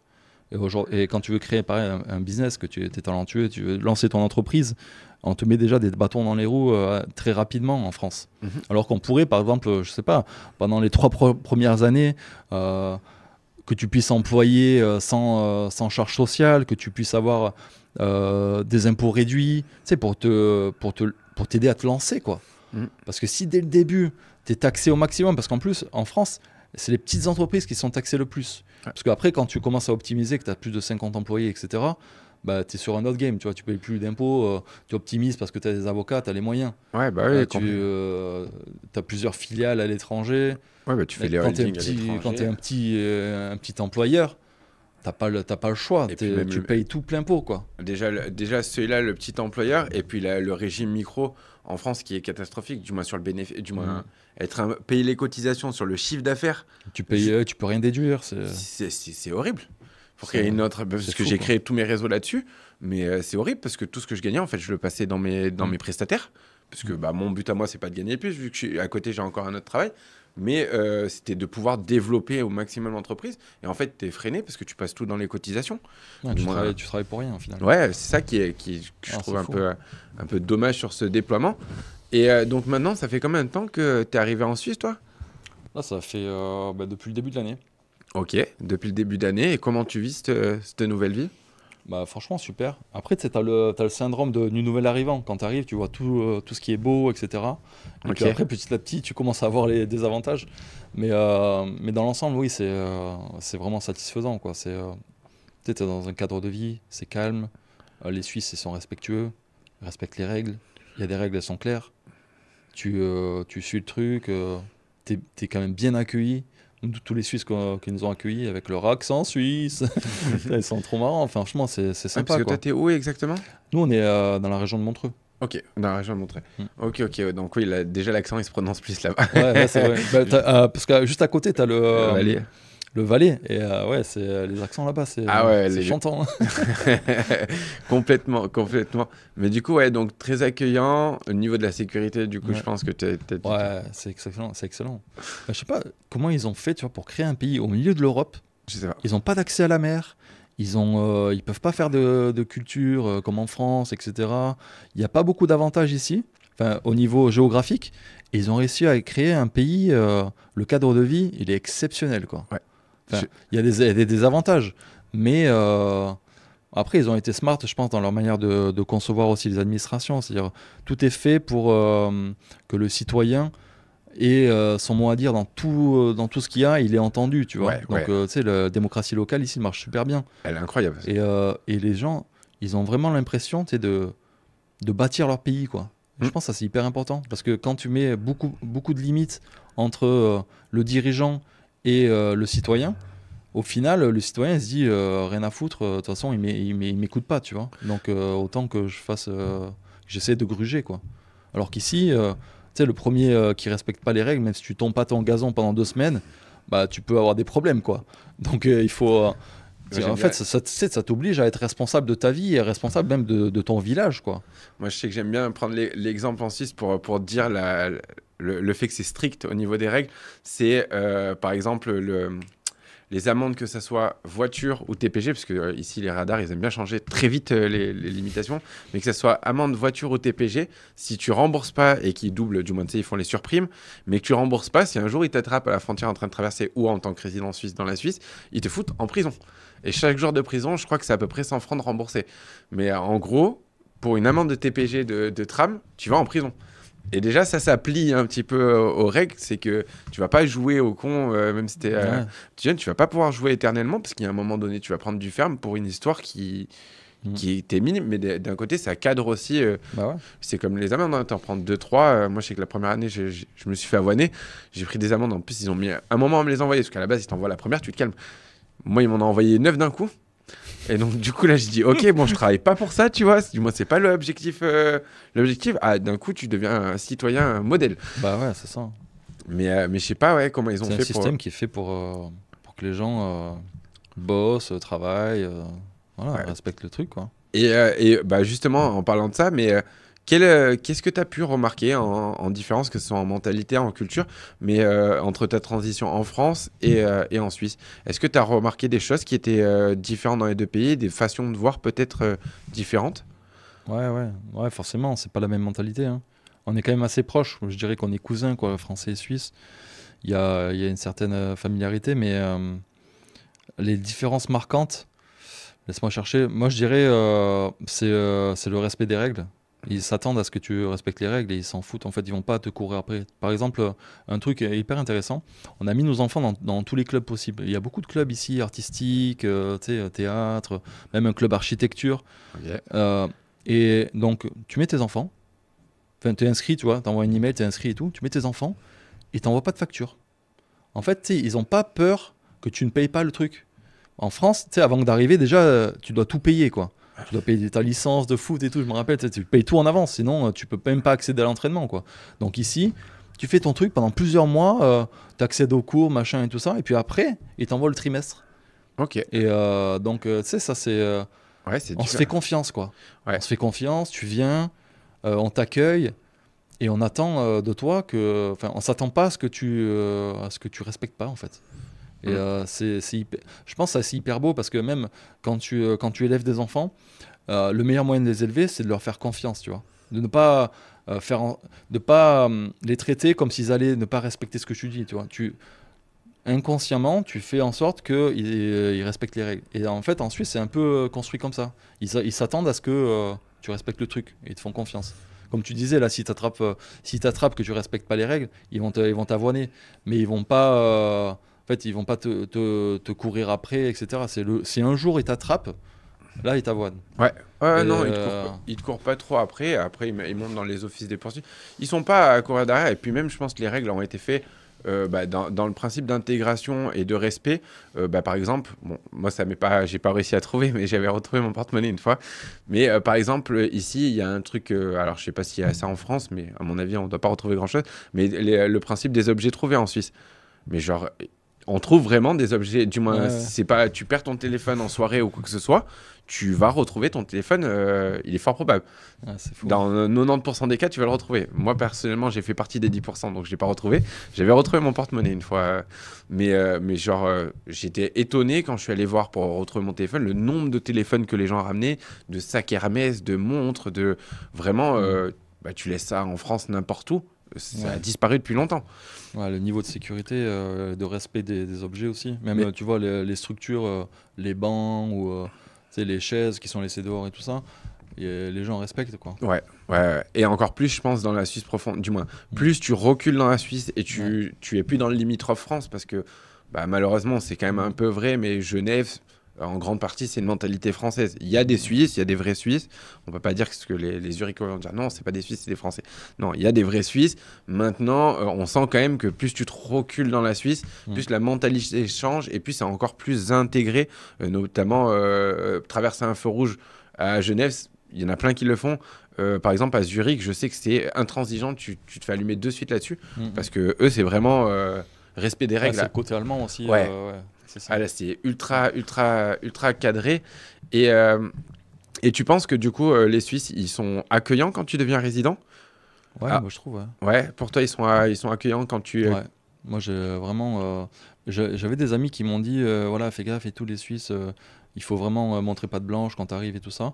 Moi, j'ai eu pas mal de Suisses qui m'ont de suite accueilli comme si j'étais de la famille, tu vois. Ok. Et ça, j'ai beaucoup apprécié. Après, c'est peut-être particulier parce que je suis dans un cadre familial où j'ai des enfants. Donc, il y a peut-être ça, tu vois, ça facilite peut-être les rencontres. Mais j'ai vraiment de suite me senti intégré, quoi. Ok. Bah ouais, moi je pense aussi. Après, je sais qu'il y a un peu des fois du racisme suivant les endroits, du moins de la discrimination en tout cas. Maintenant, moi je le trouve très accueillant. En tant que frontalier, du moins un peu moins, il peut y avoir plus de complexité, ce qui est compris. Du moins, je comprends en fait le contexte aussi. Bah, on vient, on prend le salaire, on retourne en France. Il y en a qui dépensent rien du tout. Genre par exemple, il y a eu souvent des clichés qui étaient faits de un frontalier qui travaille en Suisse, qui vont dire ils font un repas le midi avec le staff. Ah non, moi je dépense pas en Suisse. Et en fait, ça a laissé quand même des traces où les gens ils se disent ouais, ils prennent le salaire et repartent et ils font pas tourner du tout l'économie. Moi, je suis pas dans cette vision-là. Je pense que c'est un beau pays, il y a des activités à faire, il y a des très bons restaurants. Voilà. Quoi. Ouais. Après, c'est du gagnant-gagnant, je pense. Tu vois, une entreprise qui emploie quelqu'un, un frontalier, bah, si elle le fait, c'est qu'elle a un intérêt à le faire aussi, tu vois. Oui, mais du coup, là, ce que vont dire les Suisses qui ne trouvent pas de travail, c'est que justement, le frontalier a pris la place d'un Suisse qui aurait voulu ce même poste. Et justement, j'ai fait une vidéo en plus aujourd'hui sur le sujet pour dire qu'est-ce que les Suisses n'aiment pas des frontaliers et dire un petit peu tous les points.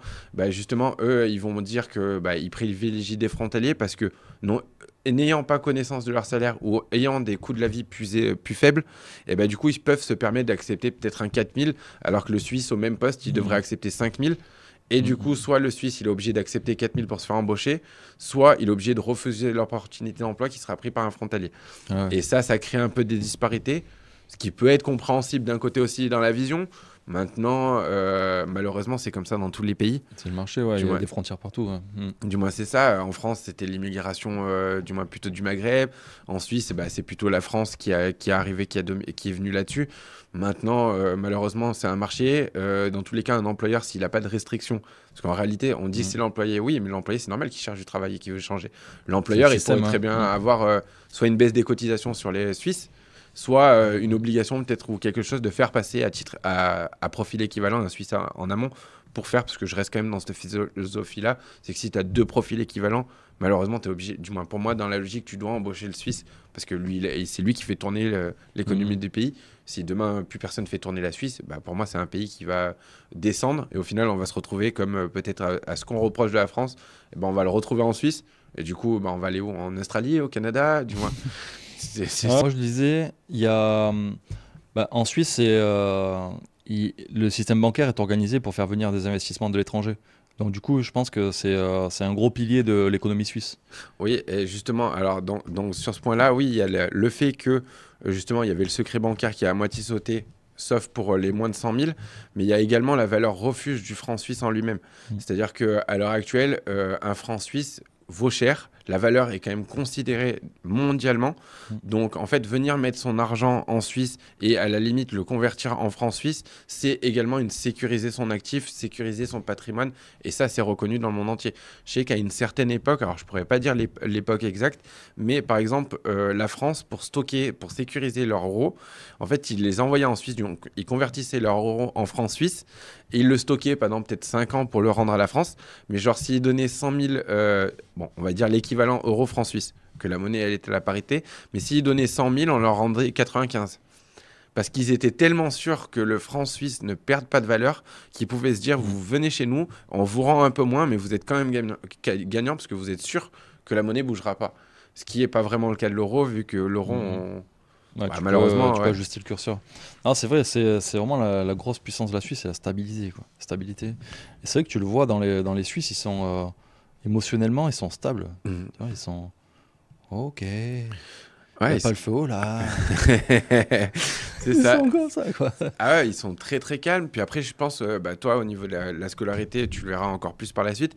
Mais je trouve qu'au niveau de l'éducation et notamment les langues, je trouve que c'est beaucoup mieux en Suisse. Genre les gamins, moi je sais que j'ai eu plein de fois des gamins à 14 ans qui parlent 3 langues couramment. L'anglais, en tout cas, il est quasiment rentré pour tout le monde. Alors que nous, en France, l'anglais, c'est dur. Après, c'est dans la culture aussi nationale. C'est-à-dire qu'ici, c'est un pays trilingue. Donc, tu sais, t'as 3 langues officielles et tout. Alors, t'en as une petite 4e. Est-ce que toi, tu dirais quoi comme langue? Ah, vas-y, je suis pas expert, mais je dirais français, italien et allemand. Et la vraie langue suisse, le romanche. Bon, c'est 0,5% de la population. Ah, c'est ça que tu vois un peu partout, mais tu comprends pas ce que c'est, quoi. C'est le romanche. Ils ont la langue, le romanche, le suisse-allemand. Parce que quand on dit allemand, ils ont inventé un dialecte dans l'allemand. C'est pas de l'allemand pur, parce que les Allemands ont un peu la haine, parce que justement, ils ont créé leur propre patois ou leur propre dialecte sous l'allemand. C'est toujours un petit peu spécial. Et maintenant, alors... qu'on a fait un petit peu le tour de la Suisse, à moins que tu as des recommandations peut-être sur des gens qui voudraient venir, des conseils ou des choses à leur dire, des gens qui voudraient comme toi venir devenir résident par la suite. Ouais, pour être résident suisse, bah, je pense que c'est vrai que c'est important de faire cet effort d'intégration. Je pense, par exemple, tu vois, le 90, le 80 et tout ça. Au début, bah, quand tu dis 90, les gens ils regardent un peu, ok, ah oui, 90. Donc, je pense qu'il faut jouer le jeu, tu vois. Et, donc, de t'intégrer, de comprendre aussi comment fonctionne le Suisse. Il n'y a pas énormément de différence. C'est pas comme si tu allais vivre en Amérique du Sud où c'est complètement une autre culture, tu vois. Mais il faut faire cet effort d'intégration. Je pense que c'est le Totalement. premier pas. Et de toute façon, quand tu arrives dans un pays, tu fais l'effort d'intégration. Pour moi, ça paraît normal. Après, il faut être prêt aussi au niveau financier parce que tu as quand même beaucoup de frais avancés au début. Et puis, il faut connaître les démarches parce qu'il faut bien respecter les démarches dès le début si tu veux pas avoir de problème par la suite. Mhm. Et pour pas perdre de temps, il faut faire les choses dans l'ordre, quoi. Ok, ok. Ok, ok. Bah, je pense que ça leur sera très instructif sur ce passage sur la Suisse. Et maintenant, j'aimerais bien un petit peu, bah, on va revenir un petit peu pour ce podcast sur le business. Qu'est-ce que tu as fait en termes de chiffres? Et après, on en reviendra un petit peu aux leçons apprises que tu as eues au cours de ta carrière pour finir cette interview gentiment avec les recommandations. Mais qu'est-ce que tu as pu générer en termes de chiffres? Parce que tu n'es pas salarié en Suisse, on est bien d'accord. Non. Enfin, je suis salarié de ma propre boîte, quoi. Oui, ouais, ouais. Ouais. Du moins, salarié de ta boîte, mais c'est ta boîte. C'est Mais ça. oui, oui, c'est vrai qu'il y a cet aspect-là aussi. Mais du coup, qu'est-ce que tu as pu faire un petit peu en termes de chiffres? Où en es-tu un petit peu niveau business maintenant? Ouais. Ben, moi, j'ai eu plusieurs périodes en business. Comme je te disais, j'ai démarré avec le dropshipping. Après, j'ai switché directement sur des low tickets, des formations à bas prix. Et ensuite, j'ai créé une plateforme. Là, c'est là où j'ai découvert le monde du high ticket. Et le high ticket, c'est complètement différent en termes de stratégie parce que tu dois avoir un effort d'accompagnement, créer une personal brand, etc. Et moi, j'avais fait ça autour de plusieurs coachs. Et donc, c'est à ce moment-là que j'ai commencé à comprendre les difficultés que tu peux avoir de gérer une équipe de closers, gérer une équipe de setters. Ça te permet, en fait, tu gagnes beaucoup d'argent sur le papier, mais derrière, comme tu as une grosse team à gérer, donc tu dois payer des coachs, tu dois payer des setters, des closers, la publicité, etc. Au final, il ne te reste pas grand-chose, quoi. Donc là, je me suis dit, euh, je suis en train de m'épuiser parce que je gérais la sales team, je faisais tout le scripting des ads et je gérais les coachs. Et donc j'étais là H24 dans l'entreprise et au final, moi l'idée c'était de revendre la plateforme et je me suis dit, en fait je suis en train de me mettre le doigt dans l'œil, je pourrais jamais revendre un truc comme ça tellement c'est galère à gérer. Et je me suis dit, ben, autant simplifier mon business, recentrer sur moi et vendre mon étiquette à moi, tu vois, avec ma méthode, quoi. Et donc là, j'ai commencé à réduire les coûts. Donc j'ai commencé à virer un peu les personnes parce qu'on avait beaucoup de monde dans l'entreprise. Et donc j'ai simplifié, réduit les coûts. Et je suis reparti avec une petite équipe et beaucoup plus de profit. Ok, Et aujourd'hui, si je regarde combien est-ce que j'ai généré sur tout l'ensemble de mes entreprises, de carrière, etc., c'est plus de 5 millions d'euros en termes de chiffre d'affaires. ok. Là-dessus, tu as une bonne partie de TVA, tu as beaucoup de frais, publicité, team, etc. Et puis après, il te reste une marge quand même. Oui, bah, bien sûr, bien sûr. Mais donc 5 millions de CA. Et donc toi, tu partirais plutôt du principe de pas forcément trop recruter. Euh, Au contraire, peut-être faire des équipes plus réduites et aller chercher des plus grosses performances. Au début, je pense il faut que tu fasses tout toi-même. Tu es obligé de passer par là, de toute façon, tu n'as pas les moyens de faire autrement. Tu vois, donc, tu dois avoir tous les rôles de ton entreprise et au moins pas les maîtriser tous, tu vois, avoir un rôle que tu maîtrises à fond et le reste, il faut que tu saches comment ça fonctionne pour pouvoir ensuite le déléguer plus facilement. Mhm. Et après, tu commences à déléguer les tâches dans lesquelles tu es vraiment le moins à l'aise, quoi.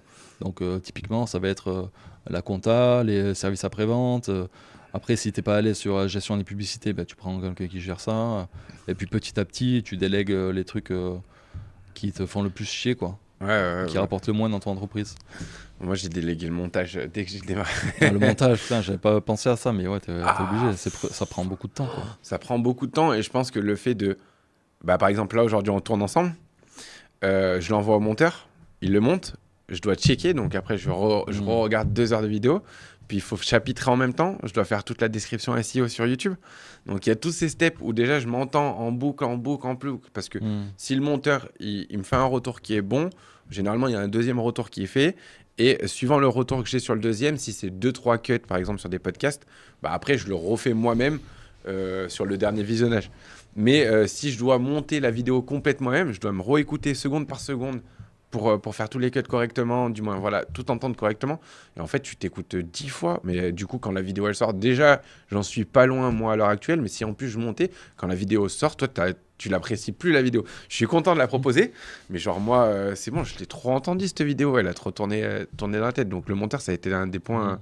Ouais, c'est clair. C'est point. Mais par contre, ouais, je suis toujours sur une vision d'équipe quand même, moi encore. Alors peut-être que je prendrai le même mur. Ça, c'est fort probable parce qu'en général, je suis très bon pour écouter.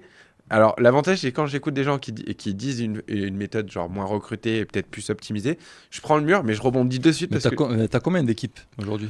Alors aujourd'hui, j'ai 3 closers. J'ai ouais, ils sont 3 à l'heure actuelle, du moins c'est un peu le vente qui est monté. J'ai 2 monteurs et un media maker. Ok. Closer, ça fait closer setter aussi?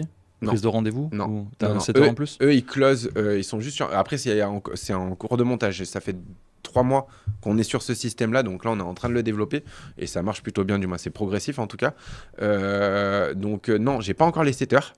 Parce que justement, le switch entreprise France, entreprise suisse a été très important là-dedans. Parce que bah, quand je déduisais rien, parce que là, mes closers, je vais pouvoir le déduire, ça sera plus directement sur mon bénéf après cotisation. Ouais. Donc là, pour pouvoir rajouter des setters dessus qui font la passe au closer, bah, justement, je voulais attendre le moment de je mets mon entreprise en Suisse, je peux déduire les closers et les setters.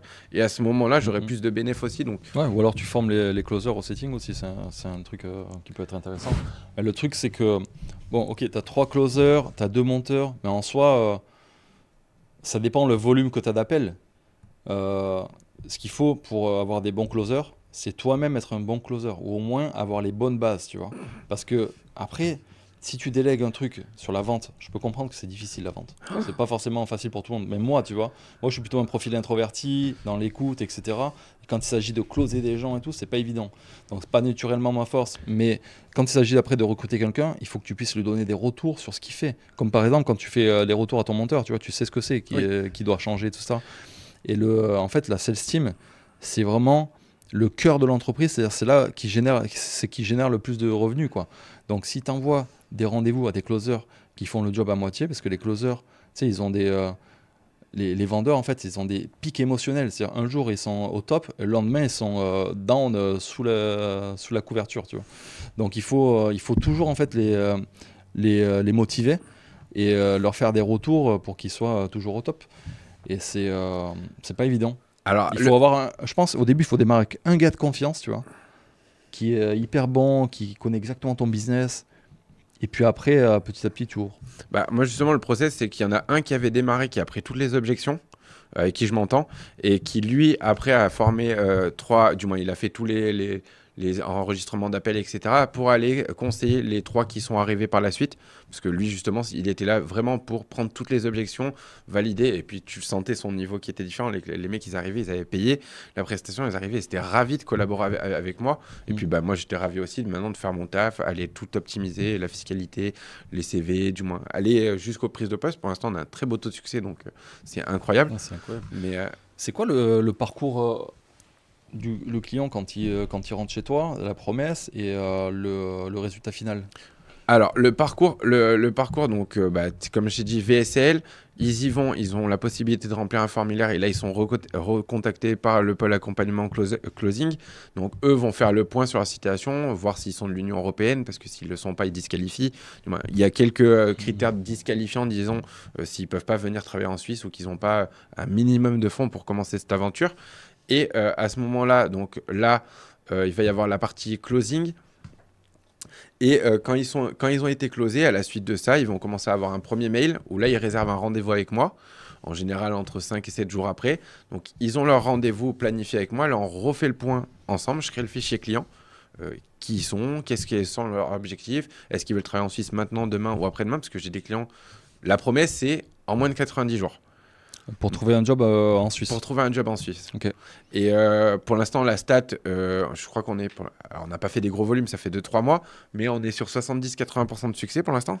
C'est énorme. Ouais, pour l'instant, je suis vraiment très, très satisfait. Est-ce que je vais réussir à à garder ce même standing de qualité tout au long de l'accompagnement, je sais pas, parce que ça me prend un temps phénoménal à l'heure actuelle, mais du coup, ils font leur premier appel avec moi, on crée le fichier client, savoir qui ils sont, qu'est-ce qu'ils veulent et quand ils veulent arriver en Suisse, parce qu'il y a des gens, ils prennent même si c'est 3 mois, il y en a qui prennent pendant 6. Bon, ils anticipent mieux, on prépare tout, ils peuvent commencer à démarcher. Il y en a, ils sont déjà embauchés pour plus tard. Mais du coup, voilà. Et après le premier rendez-vous entre le R1 et R2, je refais toutes les plateformes. Du moins, moi ou mon équipe, on refait toutes les plateformes professionnelles. Donc, système ATS, CV, LinkedIn, le SEO sur LinkedIn, etc. Ouais. Et à ce moment-là, maintenant, sur la partie formation en ligne, il y a une partie de listing d'entreprises par secteur d'activité qui est fait. Donc là, ils doivent recontacter toutes les entreprises par secteur. Et également, moi, je vais contacter les gens que j'ai dans mon entourage qui travaillent dans des entreprises ou dans le même secteur d'activité pour avoir toutes les opportunités qui ne sont pas disponibles sur le marché. Ouais. Soit de par mon réseau, parce que je fais, pas mal d'interviews avec des agences d'intérim, soit de par mes connaissances qui, eux, sont dans une entreprise et vont me dire « Ah bah tiens, il y a des postes ouverts là ou là ». Et ça marche aussi très très bien. C'est qu'il y a beaucoup de postes qui sont ouverts dans les entreprises, mais pas encore sur le site officiel. Bien sûr. Et du coup, j'arrive à positionner comme ça. Une fois qu'ils ont fait ça, le logement, on essaye de régler parce que j'ai des adresses de logement qui sont un peu moins chères, que j'ai un peu listées, ou sinon, après, ils trouvent eux-mêmes via le Airbnb. Et après, on continue sur la partie bancaire, fiscalité et investissement s'ils veulent continuer là-dedans. Mais j'arrive, du coup, de par mon diplôme en assurance et les 1 an et demi en conseiller financier, et ce que j'avais bûché pendant 3 ans dans l'emploi, j'arrive à faire le pont complet, on va dire. C'est vraiment... Comment je vois le process, c'est un incubateur à personne, quelqu'un qui a envie de changement, qui a quand même un minimum d'expérience, hôtellerie, bâtiment, voilà, qui veut du changement. Il vient en Suisse, du moins il prend l'accompagnement, il trouve un travail en Suisse, il devient frontalier, j'optimise sa fiscalité, après il va chercher à investir, et puis après je serai toujours quand même là, même après l'accompagnement, pour l'épauler.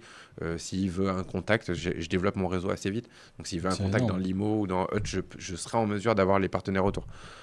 C'est un vrai changement de vie que tu proposes. Ouais. C'est ce que j'essaie. En tout cas, c'est vraiment le but de l'accompagnement. Après, le problème, ça va être au moment de scaler. Comment je vais essayer de faire pour garder un certain niveau de qualité qui soit quand même grand et arriver à scaler et avoir des bons RH ou autres qui vont pouvoir faire les accompagnements à ma place. C'est le process. Voilà, c'est ça. C'est super. Moi, il faudra que je puisse superviser des gens qui le font correctement. Toi, il faut que tu arrives à sortir de ta tête tout ce que tu fais naturellement de manière intuitive. Et que tu le découpes en process, que tu saches exactement comment est-ce que je vais faire le CV de cette personne ou faire son profil LinkedIn, etc. Étape par étape, exactement les critères, tu vois, d'un bon profil LinkedIn. Qu'est-ce que tu dois mettre dedans? En fait, chaque étape, il faut que tu le processises, que tu le sortes de ton cerveau. Et ça, en fait, tu le feras quand tu vas commencer à recruter ta première personne. Tu verras ton coach, accompagnant, tu verras toutes les erreurs qu'il va faire. Et là, il va falloir que tu notes à chaque fois telle erreur, pourquoi, tac, tac, tac. Ok. Et ça, c'est hyper long. Okay. Mais c'est le seul moyen de scaler, quoi. Il va falloir que tu fasses des process. Ok, j'y vais à fond. Ça me donne envie. Non, j'y pense parce que là, on est en train de monter en volume. Donc, je risque d'être dans cette problématique pour la partie RH, quand j'aurai surtout l'entreprise en Suisse. Mais je risque d'avoir cette problématique qui se pose plus vite que prévu. Malheureusement, en général, tu rames pas dans longtemps. Et puis à un moment donné, quand ça pète, ça pète en flot. Ouais, voilà, c'est ça. Et quand tu arrives dans ce moment-là, il faut réagir vite. Donc là, je commence déjà à déléguer un petit peu les CV. Je suis derrière. Je les refais s'il y a besoin, mais pour peaufiner. Maintenant, on est quasiment sur un résultat quasi parfait de ce que je fais moi. Donc sur cette partie CV, LinkedIn, lettre de motivation, j'ai déjà réussi à avoir quelqu'un qui le fait comme je veux et moi je supervise. Et après, il va falloir rétaper tous les process à ce niveau-là. Et puis la fiscalité, ça sera le plus simple parce que je suis très bien entouré à ce niveau-là. Donc c'est cet aspect-là. Et au niveau, pour toi, un petit peu, au niveau du business, qu'est-ce que tu aurais comme recommandation à dire un petit peu pour les candidats, des leçons apprises peut-être? Quelqu'un qui veut se lancer, tu veux dire? Ouais. Commençons déjà, on va faire par étapes. Numéro 1, les échecs. Numéro 2, les leçons. Et numéro 3, les recommandations. Les échecs, ouais. Les premiers échecs. Tes plus gros échecs. Mes plus gros échecs. Je pense qu'un des gros échecs, ça a été de créer cette plateforme de santé. Okay. J'ai voulu, en voyant gros, etc. J'ai beaucoup investi là-dedans. Mais après, pour moi, c'est vrai qu'à chaque échec, c'est une vraie leçon d'apprentissage. Et aussi, si tu mets en place les choses que tu as appris derrière, tu gagnes beaucoup plus que l'échec que tu as perdu, en fait. Donc j'ai perdu quand même pas mal d'argent là-dessus. Mais ça m'a permis de rebondir et de créer quelque chose de nouveau derrière. Mais ouais, j'ai perdu 2 ans à former des personnes, investir dans des personnes, investir en publicité, gérer tout le personnel et tout pendant 2 ans pour au final arrêter ce projet, quoi. Ok. Donc ça, ouais, je pense que ça a été un gros truc. Mais j'ai jamais regretté de l'avoir fait, tu vois, parce que ça fait partie du chemin, je pense. Ok. Donc je pense que c'est ça. En fait, quand tu as des échecs, que ce soit dans ta vie perso, pro ou business, tu vois, il faut tirer les leçons de cet échec. Mhm. Et c'est le seul moyen d'en sortir grandi. Parce que tu sortiras toujours grandi d'un échec si tu l'appréhendes de cette manière-là. Si tu dis c'est la fin de ma vie, j'aurais pas dû, je suis con, etc. Ça, tu te sombres, tu sombres. Mais si tu dis super, putain, qu'est-ce que j'ai appris là et comment ça me rend plus fort. Et Mhm. après, en fait, tu deviens meilleur, quoi. Ouais, tu deviens meilleur. Donc, utiliser, donc, en termes d'échecs, donc, cette entreprise, elle fait 3 employés, mais par contre, leçon apprise, c'est qu'au final, les échecs ne sont que les étapes du processus, au final, Ouais. pour... En fait, j'ai appris à recruter. J'ai appris à organiser des équipes avec des managers. Parce qu'on avait 3 pôles et à chaque fois, il y avait un manager d'équipe. J'ai appris à recruter des closers, des setters. J'ai appris à rédiger des scripts closing, à faire du closing, à faire du setting, faire de la personal brand, du contenu. Tout ça, en fait, c'est des trucs qu'après, maintenant, j'enseigne, tu vois. Ok. Parce que j'ai appris pendant 2 ans en étant dedans, quoi. Ok, ok. Donc, ouais, très intéressant. Bah oui, j'aime bien aussi cette étape, du moins, cette manière de dire il faut tout faire. Et puis après, déjà, tu peux mieux déléguer, mais les échecs, en réalité, bah, quand j'ai foiré, moi, souvent, c'est ce que je prenais en exemple, mais j'ai foiré en drop. J'ai pas perdu d'argent, je n'avais pas gagné, mais j'ai foiré en drop. Mais au final, tout ce que j'ai appris pendant ces dizaines de boutiques que j'ai montées, en fait, c'est ce que j'exploite à l'heure actuelle sur le projet Le Frontalier. Et c'est mon plus gros avantage, le SEO, etc. Tout ça, je l'ai appris à cette époque-là. Mm. Mais par contre, à cette époque-là, je me cassais juste les dents. Mais si j'avais pas ça, Mm. est-ce que j'arriverais à évoluer aussi vite sur mon marché maintenant que je me suis positionné? Non, parce que je ferais les mêmes erreurs que j'avais fait au... De toute façon, il n'y a pas le choix. Tu es obligé de passer par des erreurs. Parce que quand tu démarres, tu sais pas ce que tu dois faire. Et tu sais pas les compétences non plus, quelles sont les meilleures compétences à avoir, etc. Donc, tu dois tester un truc. Moi, je dirais le plus gros échec que tu pourrais avoir, c'est de ne pas te lancer. Parce que si tu te lances pas, en fait, tu n'avances pas d'une case, tu vois. Mhm. Quand tu te lances, c'est le jour où tu commences à avancer. Parce que tu vas faire ta première erreur, ta deuxième erreur. Ok, je veux pas faire ça. Par exemple, tu vas comprendre ce que tu n'aimes pas faire. La plupart des gens, ils se demandent qu'est-ce que j'aime faire, tu vois, avant de se lancer. Alors qu'en fait, non, tu dois juste te lancer et après, tu vas comprendre de par ton expérience ce qui est bon et ce qui est pas bon pour toi, quoi. Mhm. Donc, la plus grosse erreur, c'est juste de pas se lancer, quoi. Ouais, Même si c'est pour trouver un job, par exemple, tu sais pas dans quel secteur, etc., bah, tu essayes, tu vois. Tu fais des entretiens, tu vois où est-ce que tu es bon, si ça marche pas. Tu t'entraînes, même si tu n'es pas prêt pour l'entretien, tu y vas. Oui, Et bah oui, en fait, tu vas avoir des questions, des nouvelles questions. Tu vas dire, putain, pour la prochaine fois, tu vois, je sais exactement ce que je dois répondre, quoi. Et totalement. en fait, si tu attends d'être prêt pour aller à l'entretien, tu peux attendre longtemps. Donc ouais, de pas attendre d'être prêt, mais de commencer tout de suite, agir vite et après Ouais. moduler au fur et à mesure. Start before you're ready. Faut démarrer avant d'être prêt, quoi. C'est parce que sinon, tu attendras des années. En fait, tu seras jamais prêt parce que la théorie est différente de la pratique. Donc, Totalement. tu peux apprendre, tu peux lire tant de livres que tu veux sur comment être embauché en Suisse ou etc. Mais le jour, si tu veux vraiment le faire, il faut juste y aller, quoi. Et prendre les feedbacks du terrain. Ah ouais, bah oui, totalement. Mm. De toute façon, dans tous les sujets, il y a déjà énormément de documentation. Donc en réalité, il faut commencer à appliquer. Ouais. Parce que bah, entre regarder une vidéo comment créer un site, par exemple, et le créer réellement, Ah ouais, il y a un monde. il y a vraiment un monde.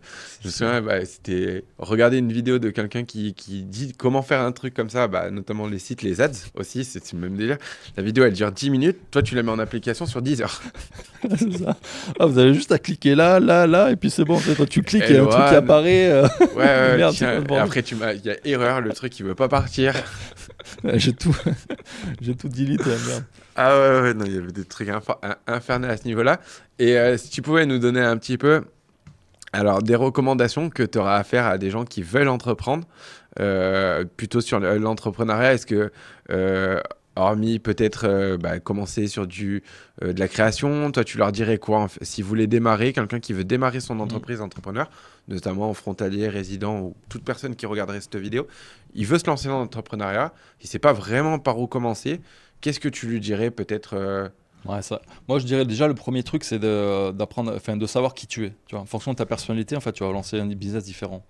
Parce Ok. que quelqu'un qui est plutôt extraverti, qui va avoir envie de rencontrer des gens et tout ça, il est ok de se mettre face caméra et de commencer à créer du contenu, créer une audience, tu vois. Mais c'est pas le truc que tu recommandes à tout le monde. Quelqu'un qui est shy, timide et qui est plutôt introverti, bah, tu vas lui dire, essaie d'apprendre une compétence, vends-toi en tant que freelance, tu vois. Tu peux faire du montage vidéo, tu peux faire du copywriting ou autre. Enfin, il y a plein de métiers du digital aujourd'hui que tu peux faire en tant que freelance sans montrer ton visage face caméra. Totalement. Et après, tu as des centaines d'opportunités en ligne. Les gens ne voient pas, tu vois. Mais il y a littéralement plein de trucs à lancer. Il n'y a pas que le en ligne aussi. Tu peux faire des trucs, enfin, tu peux ouvrir un business. Bon, après, les business physiques, il faut être prêt, quoi. Parce que tu as des vrais problèmes. C'est pas les problèmes, j'ai mon compte Facebook qui est ban. Tu vois, c'est des vrais problèmes, quoi. Et puis il faut des fonds, un peu plus de fonds, je pense aussi. Et puis, il faut avancer du capital, hein. C'est Ouais. des vrais risques, quoi. Parce que moi, je sais que je veux faire pas mal de business en physique aussi. Et ouais, un peu plus de fonds de départ. Ouais. En disant, on peut pas faire les premières tentatives avec zéro, quoi. Tu foires un petit fast-food ou un petit truc que tu as fait vite fait, tu prends direct 10-15 000 dans la tronche Ah ouais. par échec. Donc si tu en fais 10, monte vite une belle facture. Et Mais puis tu as des problèmes, il faut gérer enfin, les murs, les employés, les charges coûts fixes qui sont énormes. totalement. Totalement. Ouais, il faut avoir les reins solides. Et pour finir un petit peu dans cette interview, parce que j'ai vu que tu avais lu un livre, là, Les secrets du marketing, il me semble que c'est ça. Marketing Secret, ouais. Ouais, c'est ça. Russell Brunson. Et est-ce que peut-être à nos auditeurs, parce que je sais qu'il y en a qui lisent, notamment moi je lis, est-ce que tu aurais 3-4 livres ou personnalités à recommander peut-être pour apprendre? Bah, ça dépend ce que tu veux faire. Après, moi, si je te parle des trucs personnels qui m'intéressent, moi, je suis Ouais. beaucoup dans la psychologie humaine. Donc, tout ce qui est marketing, c'est relié à la psychologie. Les mouvements de groupe aussi, c'est la sociologie. C'est des trucs que j'ai étudiés. Ok. Et je suis à fond là-dedans. Donc, si je recommande des trucs, ça va être plutôt là-dedans. Ouais. Par exemple, Marketing Secret de Russell Brunson. Lui, c'est un gars qui a créé un software aux États-Unis qui est justement comment créer des funnels.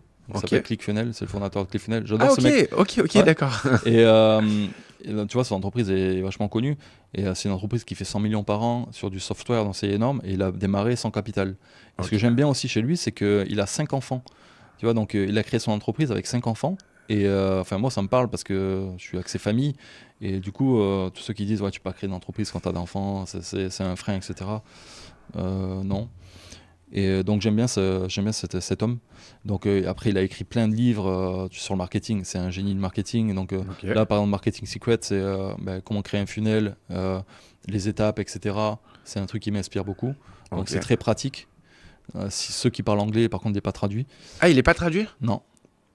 Il y a Ah. beaucoup de les meilleurs livres en anglais sur le marketing sont pas traduits. Ok. Ou alors n'ont pas été encore traduits. Tu vois. Il y a vraiment des. Ok, il me semblait que celui-là il avait été, mais non, alors je me trompe. Non, mais Faudrait vérifier, mais je pense pas. Hein. non, mais peut-être Et pas. je crois qu'il hein, traduit peut-être pas que- lui ces livres. Non, peut-être pas, peut-être pas. Ok, Après, ok. tu as Influence et manipulation sur le marketing qui est vraiment pas mal. C'est un classique Robert Cialdini. Mm. Donc là, c'est apprendre à rentrer dans la tête d'une autre personne et comprendre ses besoins, comprendre ses douleurs et y répondre pour en fait, l'aider à aller où il veut aller, tu vois. S'il veut aller dans telle direction, mais comment tu vas l'aider naturellement avec les mots, parce que lui, c'est un maître des mots, Ouais, j'avais pour fait. l'amener dans telle direction. Celui-là, je l'ai à la maison. Ouais, Et, et celui-là c'est puissant parce ouais. que tu sais, tu tires des ficelles et en fait J'ai même un deuxième livre parce que j'ai Influence et manipulation. Ah non, c'est pas le même écrivain. J'étais en train de me tromper. J'ai aussi non, c'est l'écrivain de Power parce que les 48 lois du pouvoir et j'ai Ouais. aussi son deuxième livre Les lois de la nature humaine. Mhm. Personnellement que j'avais lu que j'avais beaucoup aimé. Ouais, c'est un peu à l'ancienne pouvoir, tu dois accumuler le pouvoir et tout après. Ouais, Sinon après toi dans ton parcours là où tu es, il y a un livre qui est intéressant, Imite, c'est justement pour créer les process d'une entreprise Ok. quand tu passes de l'artisanat à l'industrialisation. Ok. Et donc au début quand tu es artisan, tu sais, c'est le mec il connaît vachement bien son métier, il est hyper bon à faire un truc de qualité, un produit de qualité, un peu comme toi tu fais avec ta chaîne YouTube ou avec tes accompagnements. Et comment est-ce que tu arrives à créer des process pour industrialiser le process et faire plus de volume. Et donc il prend plusieurs exemples d'entreprises, comment est-ce qu'ils ont arrivé à créer des process et à scaler Ok. sur du volume. Ok, Notamment en prenant l'exemple de McDonald's, tous les process qu'ils ont mis en place. Et c'est intéressant. Et parce que c'est applicable aussi, c'est assez pratique. ok, donc ça c'est intéressant pour moi. Et un petit dernier peut-être, ou peut-être une chaîne de... Tu regardes des vidéos, des podcasts, des choses comme ça? Euh, Ou pas du tout peut-être? un podcast que j'aime bien, moi, c'est All In Podcast aux Ok, États-Unis. C'est vachement axé sur l'économie. Tous ceux qui sont sur l'économie, qui adorent être à la pointe, par exemple sur l'IA, etc. Eux, ils sont dans la Silicon Valley.